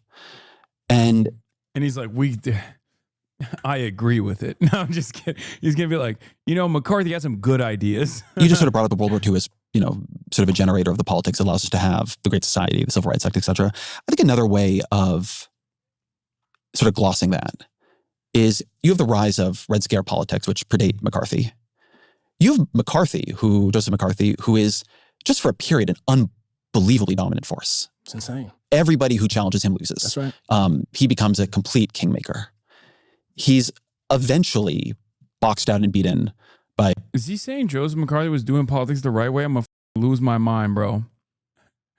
Joseph McCarthy was doing politics the right way, just like Charlie Kirk. Dwight Eisenhower, sort of center-right, very, very anti-communist politician, but who can sort of take the center from McCarthy. But then it's like, what happens next? Nixon, who is the genteel red baiter to McCarthy's non-genteel red baiter, runs in the next election. He's beaten by JFK, who's a very center-left, very anti-communist, sort of runs to Nixon's right on communism. And he does it with Lyndon Johnson, on the bottom of the ticket, sort of representing Southern politics in the Democratic Party. It's a very, very, in a way, checkered series of moves that are accepting huge amounts of McCarthyism at that time. And yet it does sort of lead to political power that is then wielded in a very, very different way within fairly short order. I take from this, I've been thinking about this because I think we're sort of in a new McCarthyism, some lessons on how politics can work and like the give and the take of it. We've been sort of brought up the Civil War a bunch, but what do you take from this period? I take something that we've kind of been circling for this entire conversation, which is that the role of politicians and the role of writers, intellectuals, et cetera, is very, very different.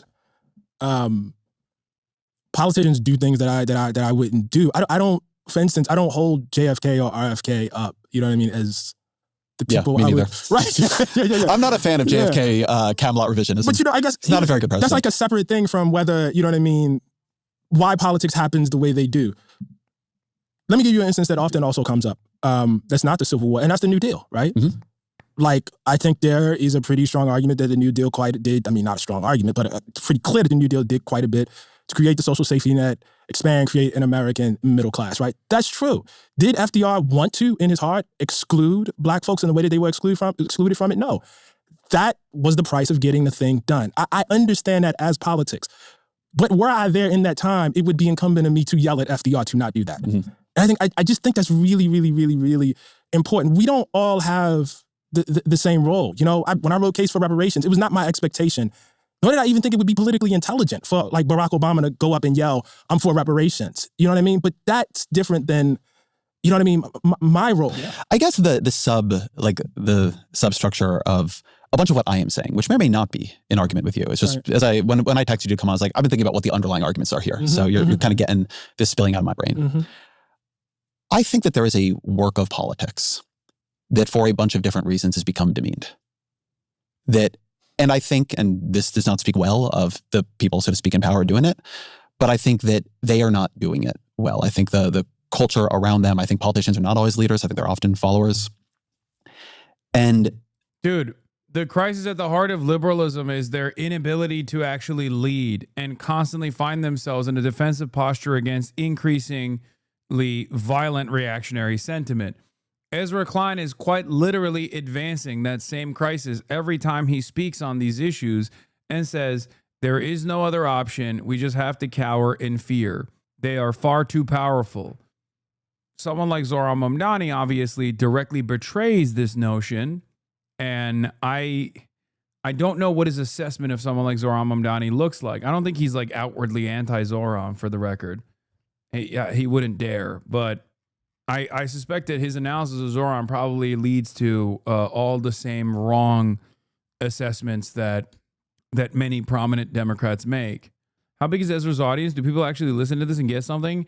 Ezra Klein is the Lib Whisperer, okay? Right now in this country, if there's one person that like all of the liberals in prominent positions of power listen to, I would say it's Ezra Klein. Like people who, like the audience is not massive. If you were to look around and ask your random friends who the Ezra Klein is, random people that like work regular jobs and shit. No. He doesn't have that kind of motion, but it doesn't matter. He has, it's the same reason why I don't mind getting written up in the New York Times, because like people with prominence, people with institutional power read the New York Times and get their notes from the likes of Ezra Klein. And as that is his job, he does he plays that role very decently by constantly telling liberals in positions of power with a lot of wealth that they're not wrong, that economic arguments can only be done within the confines of neoliberalism and the public-private partnership, and that the way to win over more people is by going further and further right on social issues, as opposed to going further left on economic issues, which would most likely bring a lot more people from the said right flank of American politics back to voting for the Democrats. You're not wrong. My dad, who thought Kamala Harris went too far right, loves abundance. Oh my God. Your dad is an abundist? That's crazy. I think that the idea that kind of political coalition building across these gigantic differences, building across public opinion, both not just as you wish it existed, but as it exists, has become, seen and like treated as often betrayal, cowardice, moral fallibility. It's not, I think it's fine to say people got different roles. And in fact, it's good for intellectuals to criticize the politicians. But my view is that the political practice became too weak. I don't think that was true for Obama. I went back preparing to talk to you and I read your piece. My president was black. I saw this. Yeah. It's a beautiful piece. Thank you. And it's very much in this tension, right? Where you say quite a bit, like, it would have been a bad idea for Barack Obama to say the things I am saying here. Yeah. To do the things in some ways I wish he had done. It would have been, that politics wouldn't have worked. There would have been no Obama presidency, and his presidency would not have been successful. And I think I've been thinking about that line, right? In my own work and just in the political culture as I see it, that line between the sort of intellectual, analytical work and the actual like work of politics, the how do we live here with each other work, right? Which I think is actually honorable work. And I think feels right now to me like morally urgent and necessary. And not just over disagreement, just the whole thing being done in a strategic and disciplined sense. I think one of the things I've thought about is the need to actually raise the status of just like old-fashioned politics. And I think I've been surprised to find myself feeling that way. But I think one way the second Trump term has changed me is I don't, and maybe you always believe this, right? You know, I'm not putting this on you. I think what got built, for all of its flaws in the back half of the 20th century, was much more fragile than I'd understood. Not just like the legislation or any of that, but the actual sense of like what you could and could not do, what we would and would not accept. And I've just like the sense that we can just tumble all the way back has become much more real to me. And so the work that people did to begin to build those guardrails and like how hard that actually was, you know, and the disappointment we eventually, I feel like we began to take something actually quite beautiful for granted. Or only see what wasn't there as opposed to what was. And it's forced a little bit of, for me, how did they do it? How did they get out of the last one of these? You know, I'll just say, and I think I'm speaking for a broader community here. We are not happy, but we are not surprised, man. And again, the reason why we go back to Reconstruction and the Civil War is because it is, before the 1960s, the only glimpse at the possibility of a real democracy in this country. And it happened. And in some places, it was actually quite successful. You know, you have people who, you know, had been enslaved, who were written off as illiterate fools, who, you know what I mean, serving in legislatures. And actually, you know, with the standard of the time, actually, it's such a hopeful, incredible story. It's a beautiful thing. And it was violently destroyed. You know, once you see that, and once you have that in your heritage, once you know what I mean, understand it. Once you understand that Martin Luther King. Ezra Klein is a Stalin quote, given human form, you mean social democrats are social fascists? Is that what you're saying? Could be standing up. The problem is, I don't even think he's a social democrat. So I wish he was a social democrat, man. I wish he was a social fascist. Telling his own people, we do not embrace violence at all. It is morally repugnant. We embrace love. And that could get you shot. Not burn it down. Love can get you shot. You know, you just have a different view of your country. You know, it is not, I emphasize this over and over again, it is not a fatalistic view. It is not, it is written in stone that we will ultimately lose, but you understand that losing is a possibility. But so then what does that, there's a Buddhist meditation I like. This is a weird place to go. But it goes like this. I'm of the nature to grow sick. I'm of the nature to grow old. I'm of the nature to lose the people I love. I'm of the nature to die. How then shall I live? And Love that. Yeah, I do it because sometimes you need the reminder. Yeah. What I hear you saying in a way is we are of the nature too. Yeah. And I think the place I'm trying to push is then, how then shall we live? Because in this distinction you're making between like, you would have been there correctly yelling at FDR. And I'm not like asking you, but like me, right? Like my work, my role. Can you answer that? Can you say what I think it's a good point. Would you define for me how you see like what your role is?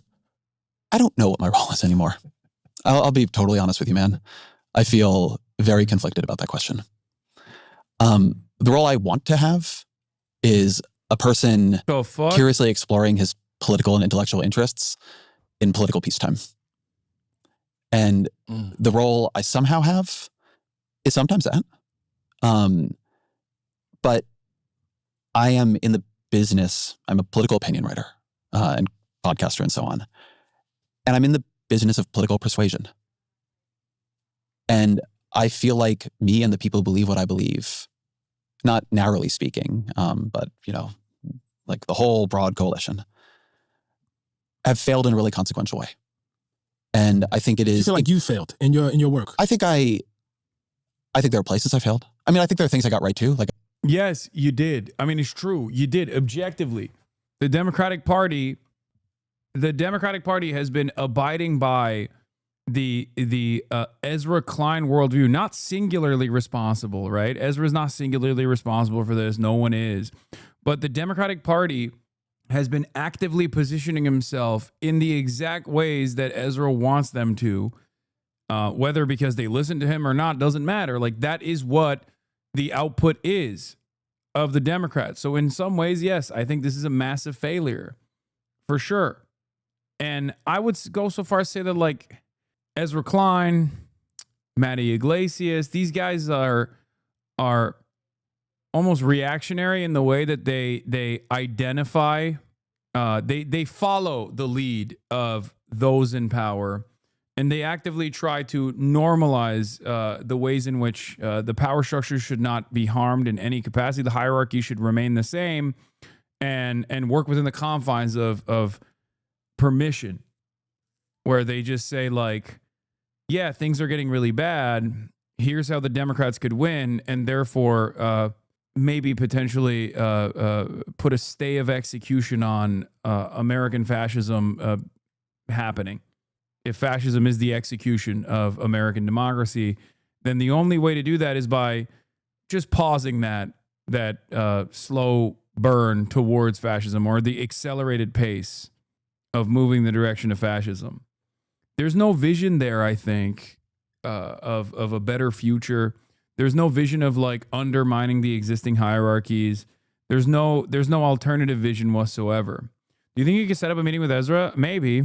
I mean, I would love to. I did talk to Ross, and Ross is the center-right version of Ezra's supposedly center-left version from the New York Times standards. So I think we shouldn't have run Joe Biden again. I think I was right about that. I think I've gotten a lot right, but I think I've gotten definitely things wrong. But I think we are here now, right? That's what I would really say. And it is forcing me to rethink things I would prefer not to rethink. I will give you an example because people are mad at me on this one right now. Please. I said in a podcast with my colleague, Russ Douthat, he was pushing me on left radicalism. I was saying, I don't care about left-wing radicalism. I don't think it's some great threat. I don't think it's a huge political problem. I worry about left-wing pessimism, fatalism, that we are losing and don't want to change anything. And I said that the question for me is, how do we win Senate seats in places like Kansas and Missouri and Ohio? I said, I would like to see us doing things like in red states, and here I meant redder than those, running pro-life candidates. People got real upset about that, and I get why. But in 2010, when the Affordable Care Act passed, there were 40 House Democrats who were pro-life at some level. You had to do this whole negotiation with this guy, Bart Stupak. Yeah, I remember. Yeah. And on the bright side, you don't have to have those negotiations now. And on the downside, you can't pass the Affordable Care Act. And the point is not that issue, right? That one issue, although things like, the example, say, Susan Collins, where she's in theory pro-choice, but she votes for Mitch McConnell and John Thune as leader. Right. Like, that's how you build power on some level, right? If you have those, Joe Manchin, like, I wish he were still a senator from West Virginia, as much as I have deep disagreements with him. I think that Joe Manchin's position as a Democrat senator from West Virginia only works if the party has the interest of whipping his votes. If he benefits from being a spoiler more than he benefits from working in tandem with the party, then his D next to his name is only there for him to be more valuable as an infiltrator. Okay? This is a major issue. Joe Manchin, as a Republican from West Virginia, would be meaningless. He'd be in a grand sea of other Republicans. He would not get the same looks from think tanks. He would not get the same amount of money from interest groups. He is only valuable as a Democrat, and he knows that. Okay? This is why I always stress the importance of whipping Joe Manchin.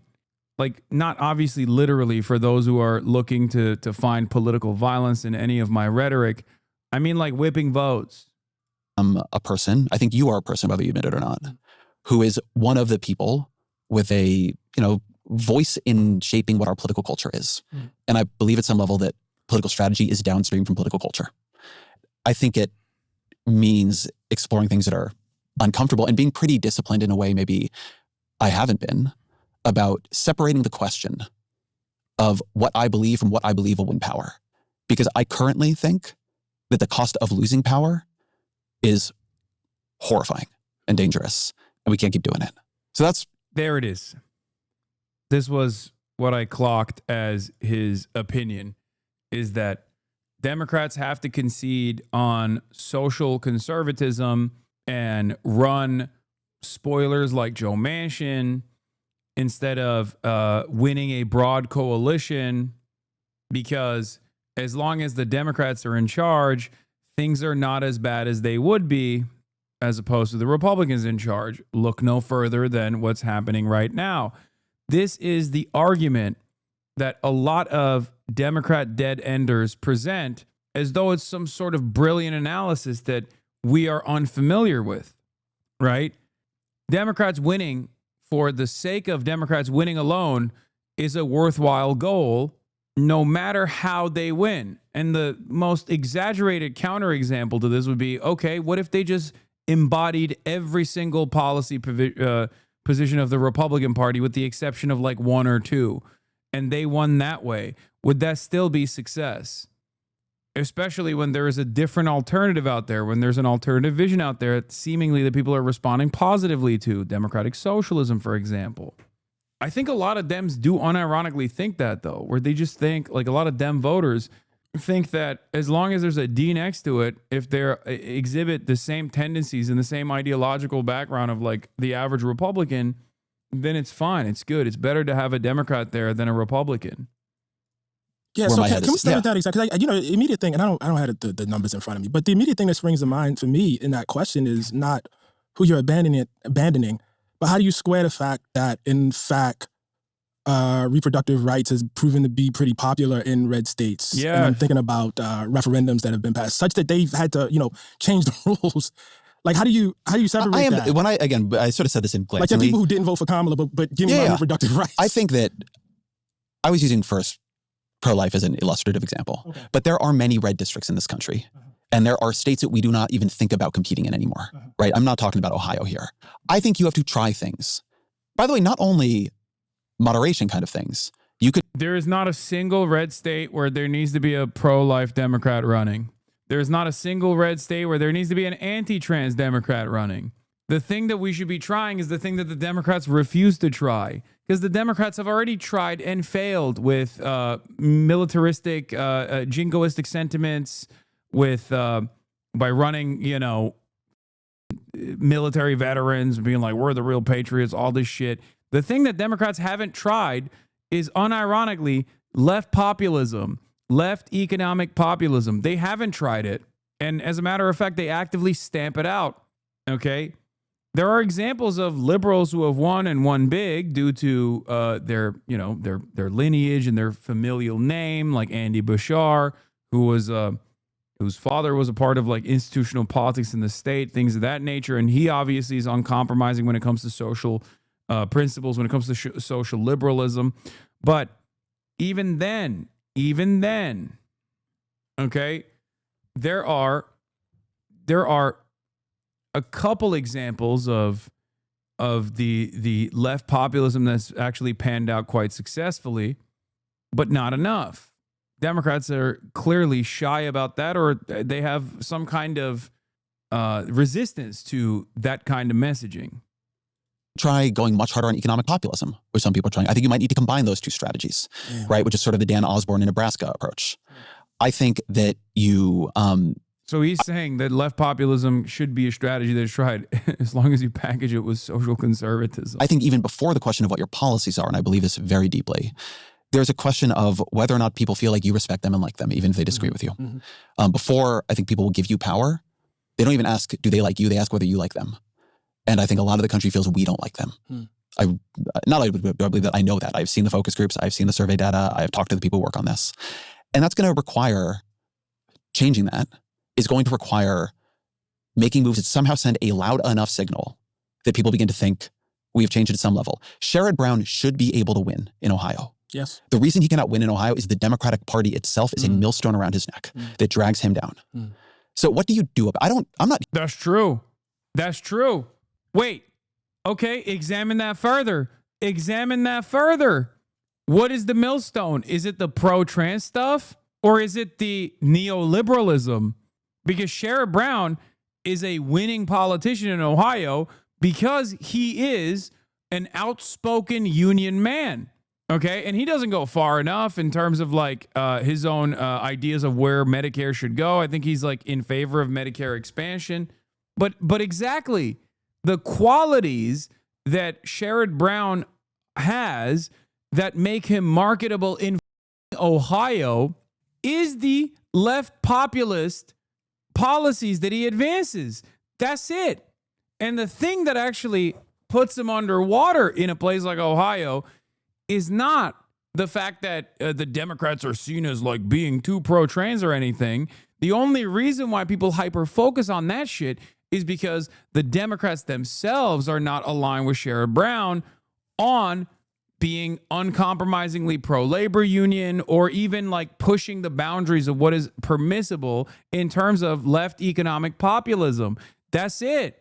And even Sherrod Brown himself, actually, in my opinion, was nowhere near as aggressive on that front. I've said this so many times. I'm not making shit up. I'm not inventing an alternative reality where everybody's like super pro-trans. That's not the case. Most Americans believe in these two things that are utterly conflicting with one another, okay? One, trans people are actually disproportionately targeted and marginalized, and that's bad. This is literally a majority position. Two, trans people are gross and weird. I don't understand them, and they're and it freaks me out when I think about them. Okay? Those two positions seem directly at odds with one another, and yet that is the majority position in America. Okay? That is the majority position in America. If you look at any polls on trans people, that is literally the majority position. This means that there's room for growth in either direction. Okay? Most people don't think about trans people all that much unless they are made to think about trans people all the time. And that's part of the reason why the Republicans constantly hammer that point on over and over again. Okay? There's a reason why a lot of people who are transphobic will be like, I'm not hateful to trans people by any means. If they obviously could openly be hateful and transphobic, they wouldn't feel the need to say that even when they're being transphobic. Okay? This is something that I stressed over and over again. The same goes for immigrants. Most Americans are, on the one hand, subscribing to the notion that immigrants are actually doing a lot of crimes and shit is a failed hysteria that obviously has been successful in terms of gaining prominence in this conversation in the absence of any sort of counter messaging, right? But they also believe in mass amnesty. How the does that work? Americans actually not only believe in mass amnesty over mass deportation, the majority of Americans choose mass amnesty when given the two options of mass amnesty or mass deportation. But if no party is representing that position, because the Democrats certainly are not representing that position, then of course they're going to be like, all right, I'll go with the other thing, because it seems like one side is at least trying to address this issue. Okay? Here to tell you I got the answer. Yeah. What I would feel much better about is if I felt there was like a strategic discipline about finding it. So I just if you will take this very gentle pushback. Yeah, please. I think you're here for it. I haven't seen exactly what people are saying, online in terms of this, but I do think like what immediately strikes me is if you take, I know you would just, it's not, the example necessarily that you would hold out, about reproductive rights, but I think the problem with musing about that is abandoning it is a very real possibility for people who don't have the option necessarily to fly to another state or do X, Y, and Z. So I suspect when they hear somebody of your status, even if it's not the example you mean, putting it out in the air, like they feel, and it's not just that you're putting it out in the air, it's putting it out in the air, and actually, I don't necessarily even mean that one. No, like if you're going to say that, I think you really got to. I'll stand behind it. You got to put the data behind it. I think that's really, really important. I will say, and I think this is actually the nub of it, right? Like I'm glad we're sort of here. I am saying the thing it sounds like I'm saying. Mm-hmm. To be very, very clear. Right. I think in a place like Nebraska, you should try to run some pro-life Democrats. I wish people, instead of saying that an express... That's so dumb. No, it's not. It's not a winning position in Nebraska. It's not. Like maybe he would he's just wrong. Okay? He's just wrong on that issue. Like, I don't mean like, oh, I'm biased towards the pro-choice position. Like, I mean like objectively, he's wrong. There is no region in this country where Democrats have to be pro-life. You can even make this argument about being anti-trans, right? But you can't make this argument about pro-life or pro-choice. And even when you're talking about anti-trans, you don't have to make that argument at all. Okay? It is a coward's argument to make because there are far more gains that you can make by presenting a left populist economic message and move people's attention away from trans issues. Okay? That's my argument. You have to give Republicans something to fight for, or something to fight against, rather. That's at the heart of the politics of the reactionary, is like they have to constantly undermine gains that you're making. And in the absence of something to fight against, they just claw back pre-existing civil rights. And we have, unfortunately, post-Reagan, in the period of unprecedented, unfettered neoliberalism, have redesigned American politics to follow the lead of the Republicans. Okay? Nebraska voters will vote for two high-profile referendums. The initiative to right to abortion, establish the right to abortion until fetal viability, lost by 2%. There is no reason to go for a what do you call it? A pro-life candidate in a state like that. If that's enough for you to capitulate, you should be running anti-Semites, not even anti-Israel people, but like straight up anti-Semitic candidates. And I don't think Ezra Klein would ever advocate for that. Okay. Do you see what I mean? It's ridiculous. There are certain things that understandably he's never going to advocate for, and I would never advocate for either. That's ridiculous. Or strategic question in politics was betraying or abandoning the people we wish to protect. I wish what we said was we lost power in a way that allowed Donald Trump to drive the Supreme Court to a 6-3 Republican majority. And that majority overturned Roe v. Wade. Right. It overturned Roe v. Wade and actually abandoned all these people. Right. See, that's what he's saying. If Democrats still actually had run pro-life candidates, like, then Republicans would never be able to win and overturn Roe v. Wade. Except they overturned Roe v. Wade at the Supreme Court when a Democrat was president. I guess his argument is that Hillary Clinton lost, and therefore the Supreme Court was packed with right-wing Republicans who then ended up overturning Roe v. Wade. But Roe v. Wade was overturned under Brandon. Actually, them over, right? Right. It is part of, I think, when I say that like the work of politics has become diminished, it is part of how that happened, that talking about this creates this sort of counter argument. Well, even to discuss it is to abandon. In 2008, as you and I both know. Elon Musk, Hasan, I can't find any clips of you being such an advocate for not deporting undocumented people back when Biden was president. Is there a reason why / how that sentiment is so much more galvanized now? Do you fear that Trump and JD will reign for the next 11 plus years? Brother, this person already responded to you, but it's important. Okay? Please go to my YouTube and search Hasanabi Biden border or Hasanabi Biden immigration, and you will probably find hundreds, if not 1,000 videos that I have done over the course of the past 4 years of Biden's presidency, where I have actively railed against Biden for not doing the right thing on immigration. And perhaps one of my most famous videos was clocking exactly what is taking place right now, all the way back in the year 2021, in the month of February, when one of the most high-profile anti-immigration incidents took place, when Customs and Border Patrol was whipping Haitian migrants with their reins in Texas. Okay? I said at the time that immigration is a human crisis that is taking place at the southern border. However, the crisis that the Democrats, if the Democrats lean into the reactionary sentiment here, and the crisis is actually about like how many people are coming over our porous borders, the Republicans will capture the attention of the broader population and will make this an issue that they win. Okay? An issue that they win on. The Democrats, of course, did not make this a primary problem and kind of back-pocketed it and turned around and got dominated by the anti-immigrant sentiment.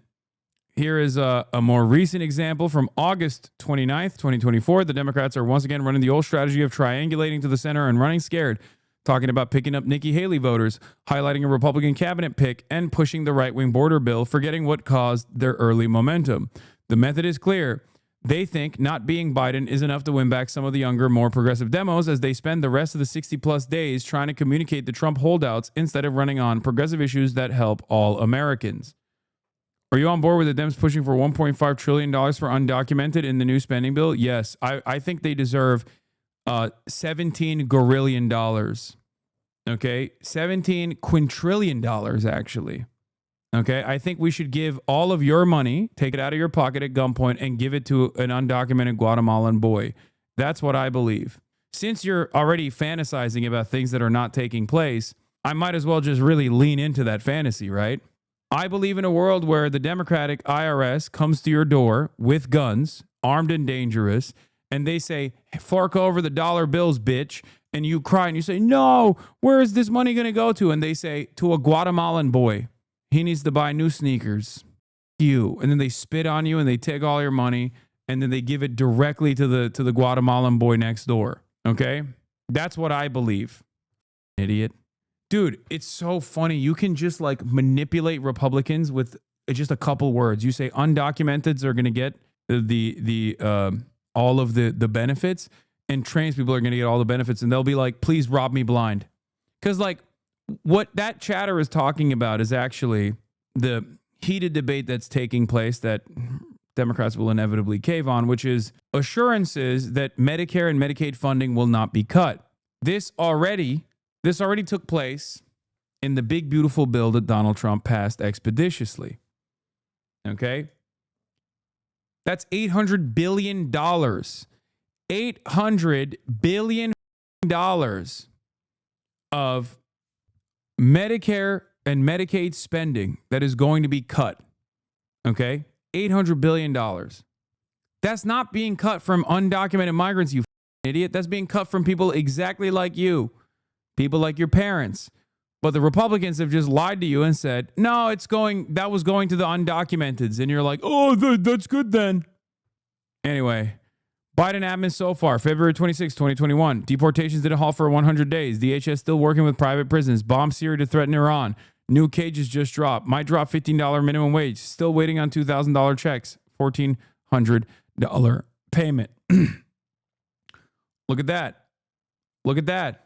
Word, but you realize that 70% of our budget is entitlement programs and we're $36 trillion in debt. Do you agree we have an overspending problem? Oh my God. Dude, you are not the government, brother. Why is it that we can always find money for endless American militarism all around the globe, but never money for people like yourself and your parents? Why are you sitting in here advocating against your best interest? Notice how you changed the goalpost, by the way. You said they're pushing for $1.5 trillion for undocumenteds in the new spending bill. That literally is not real. I called it out. Then you turned around and said, do we even deserve entitlements? I don't know if you know this, but you're not Elon Musk, okay, who is obviously the #1 welfare queen, for the record. But you're not him. You don't have billions. He does. You keep talking about our debt. Meanwhile, every single time Trump has actually come in charge, he has expanded ginormous tax breaks for the wealthiest and the corporations in this country. What do you think that does to the debt? We have no issue expanding the debt in that regard, but all the issue expanding the debt as far as like it helps everyday working class Americans. You are not a billionaire. Why the are you advocating for the wealthy to continue getting tax breaks? What the hell? What if he is? No, he's not. Come on, dude. Maybe the Biden admin will stop using Title 42 COVID protocol to purge immigrants without due process on Ukrainians, and they just completely stop using it in general. That was me being hopeful. It didn't happen. Anyway, let's continue with this video. Barack Obama ran, as a public opponent of gay marriage. Right. He ran opposed to it. Right. Republican Supreme Court forced Biden to end Title 42. Oh, also, one thing that I need to explain to you guys is like what we have seen with Donald Trump melting any sort of institutional prowess or any sort of institutional legitimacy could have been done at the behest of the citizens under the Biden administration. It did not happen, and here we are. A time when not only, I won't speak for you, was I not opposed to it, but most of us did not, most of us did not think he was opposed to it. Right. Like at his heart, we did not think he was opposed to it. Right. But he was playing politics. Right. That playing of politics allowed him to name Supreme Court justices, and that led to the decision that created a constitutional right to same-sex marriage. And I am saying that that kind of playing politics is needed. I can give you an example from the other side, by the way, too. Yeah, go for it. Brother, you know what my position was during the election about Palestine, about Gaza. Kamala Harris was running to be the first Black woman to be president of the United States. You cannot imagine how animated Black folks were. And some of like the base of the Democratic Party, Black women, we're going to, see this thing. She was not taking a position that I thought was particularly moral. I had to talk in front of Black audiences about that. You know what I mean? And I had to do the other thing, which was go before Arab American audiences here, Palestinian American audiences here, and say, look, I'm with you. You can be mad at me. You probably will be mad at me. I get it. But for me, politics is the lesser of two evils. We've been fighting this battle for a long time. We've never had the luxury of electing people that represented the best of us. And this is why I'm voting for her. This is a really, really serious thing. And when you hear these Palestinian Americans, and when you hear these Muslim Americans, and when you hear these Arab Americans upset about this, you can't just yell at them. You have to take them seriously. These were hard, very, very difficult conversations. But when I made those conversations, look, man, I had to be buttoned up about it. I just think you take very, very seriously the need to convince people outside of the tent right now, right? About like we have to convince them to come in. I guess what I want from you is I want you to take as seriously people who are in the tent and who are vulnerable and afraid. And if you have to convince them of something that's extremely, extremely uncomfortable, or tell them that you're taking a position that is extremely uncomfortable, I just think you owe them a little more. That's all I'm saying. Yeah, man. that's fine. I'll take it. But I want to put this on you for a minute, right? Sure. You keep sort of putting it back on me. Yeah. I'm going to repeat this one more time. I want racists and transphobes to vote for the Democratic Party, okay? I don't want them to vote for the Democratic Party because the Democrats have become racist and transphobic. I want them to vote for the Democratic Party in spite of their racism and their transphobia, because the Democratic Party is pushing the boundaries of what is possible in terms of social welfare, in terms of bringing back autonomy to the workforce, in terms of public housing, in terms of healthcare, universality. Okay? That's what I want. I'll say it. I say it all the time, but I think I need to repeat it over and over again. Okay? That's it. I don't know why liberals make it seem as though they are reinventing the goddamn wheel when they say, oh, you guys just don't want racists to vote for the Democrats. Like, no, I do. I do. I fucking would love for every racist person to vote for the Democratic Party. It'd be great. Okay? It'd be great. But not because the Democrats have become racist. That's what's important.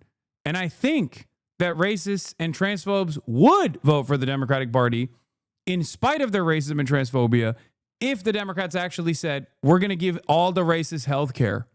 Okay? We're going to give everybody health care. Everybody means everybody. Okay? Universal health care means universal health care. It means Nazis are going to get health care. Okay? Free college means Nazis are going to get free college and their children are going to get free college. That's what I believe. That's it.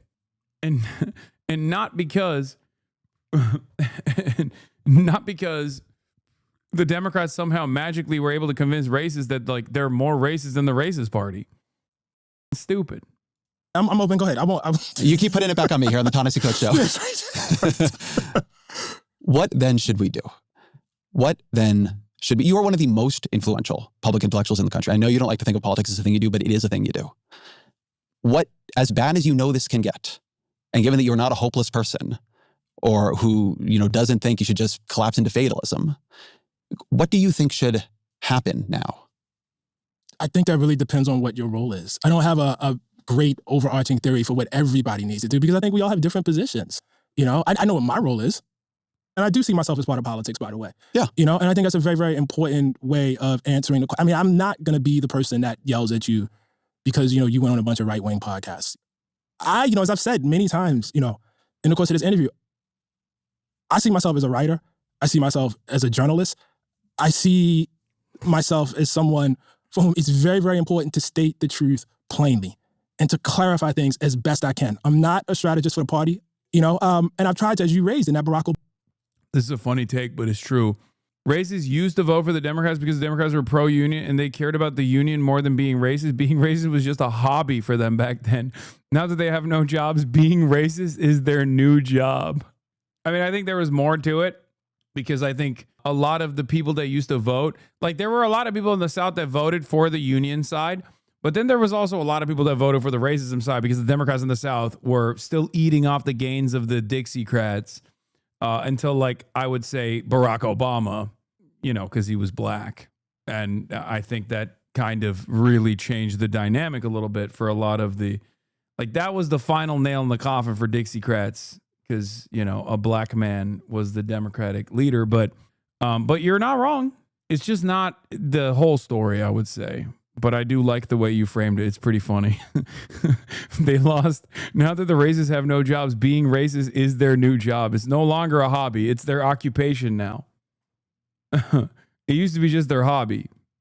Obama piece. I tried to respect the difference.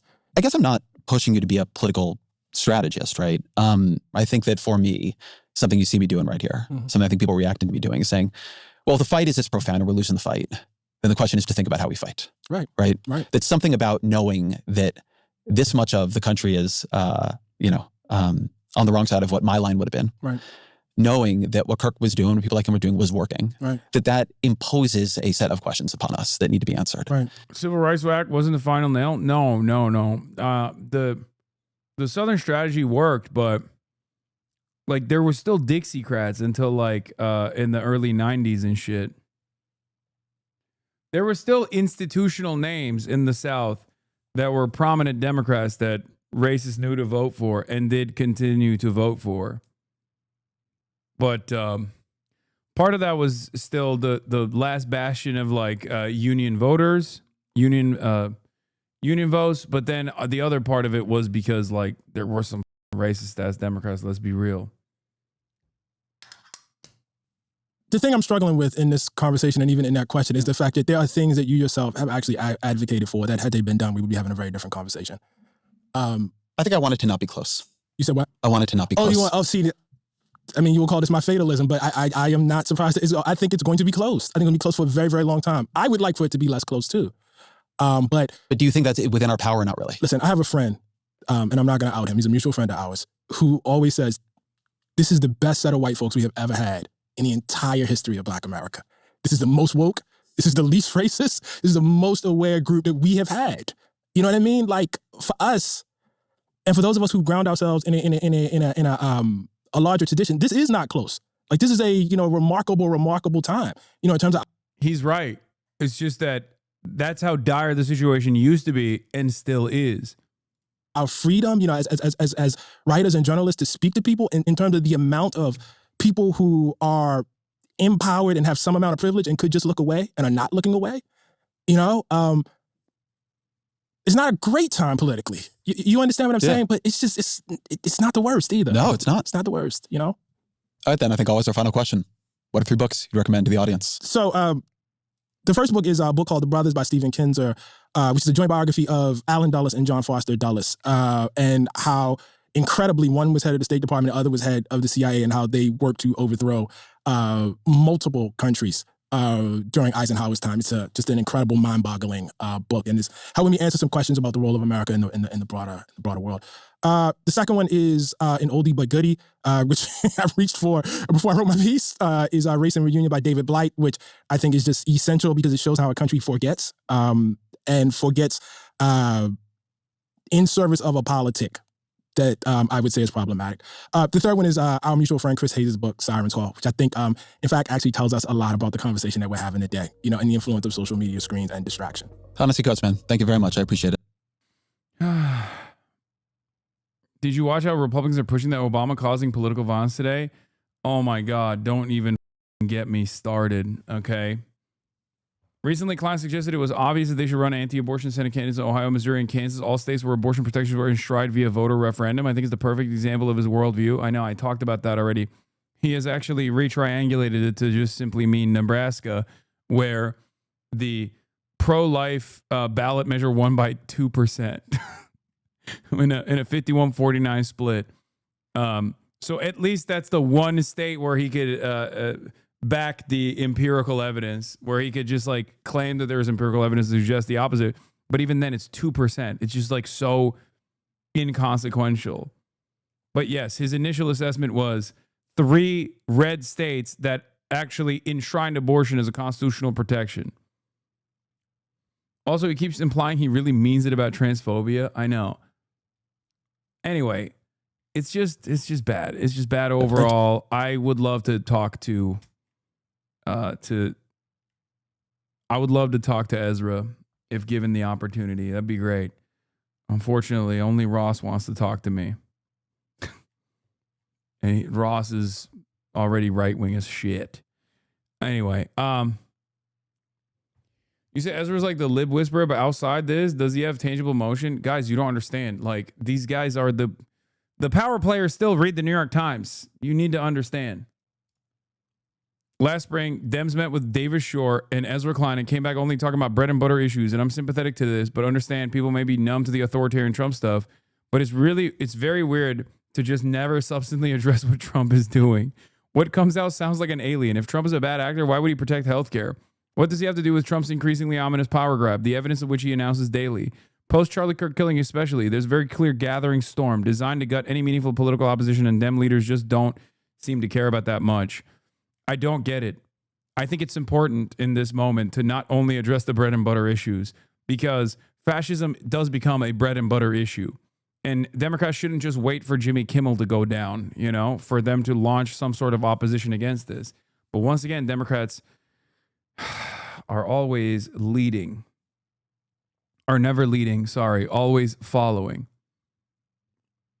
Ezra's your least favorite Dems favorite podcaster, and probably most of your favorite Dems too.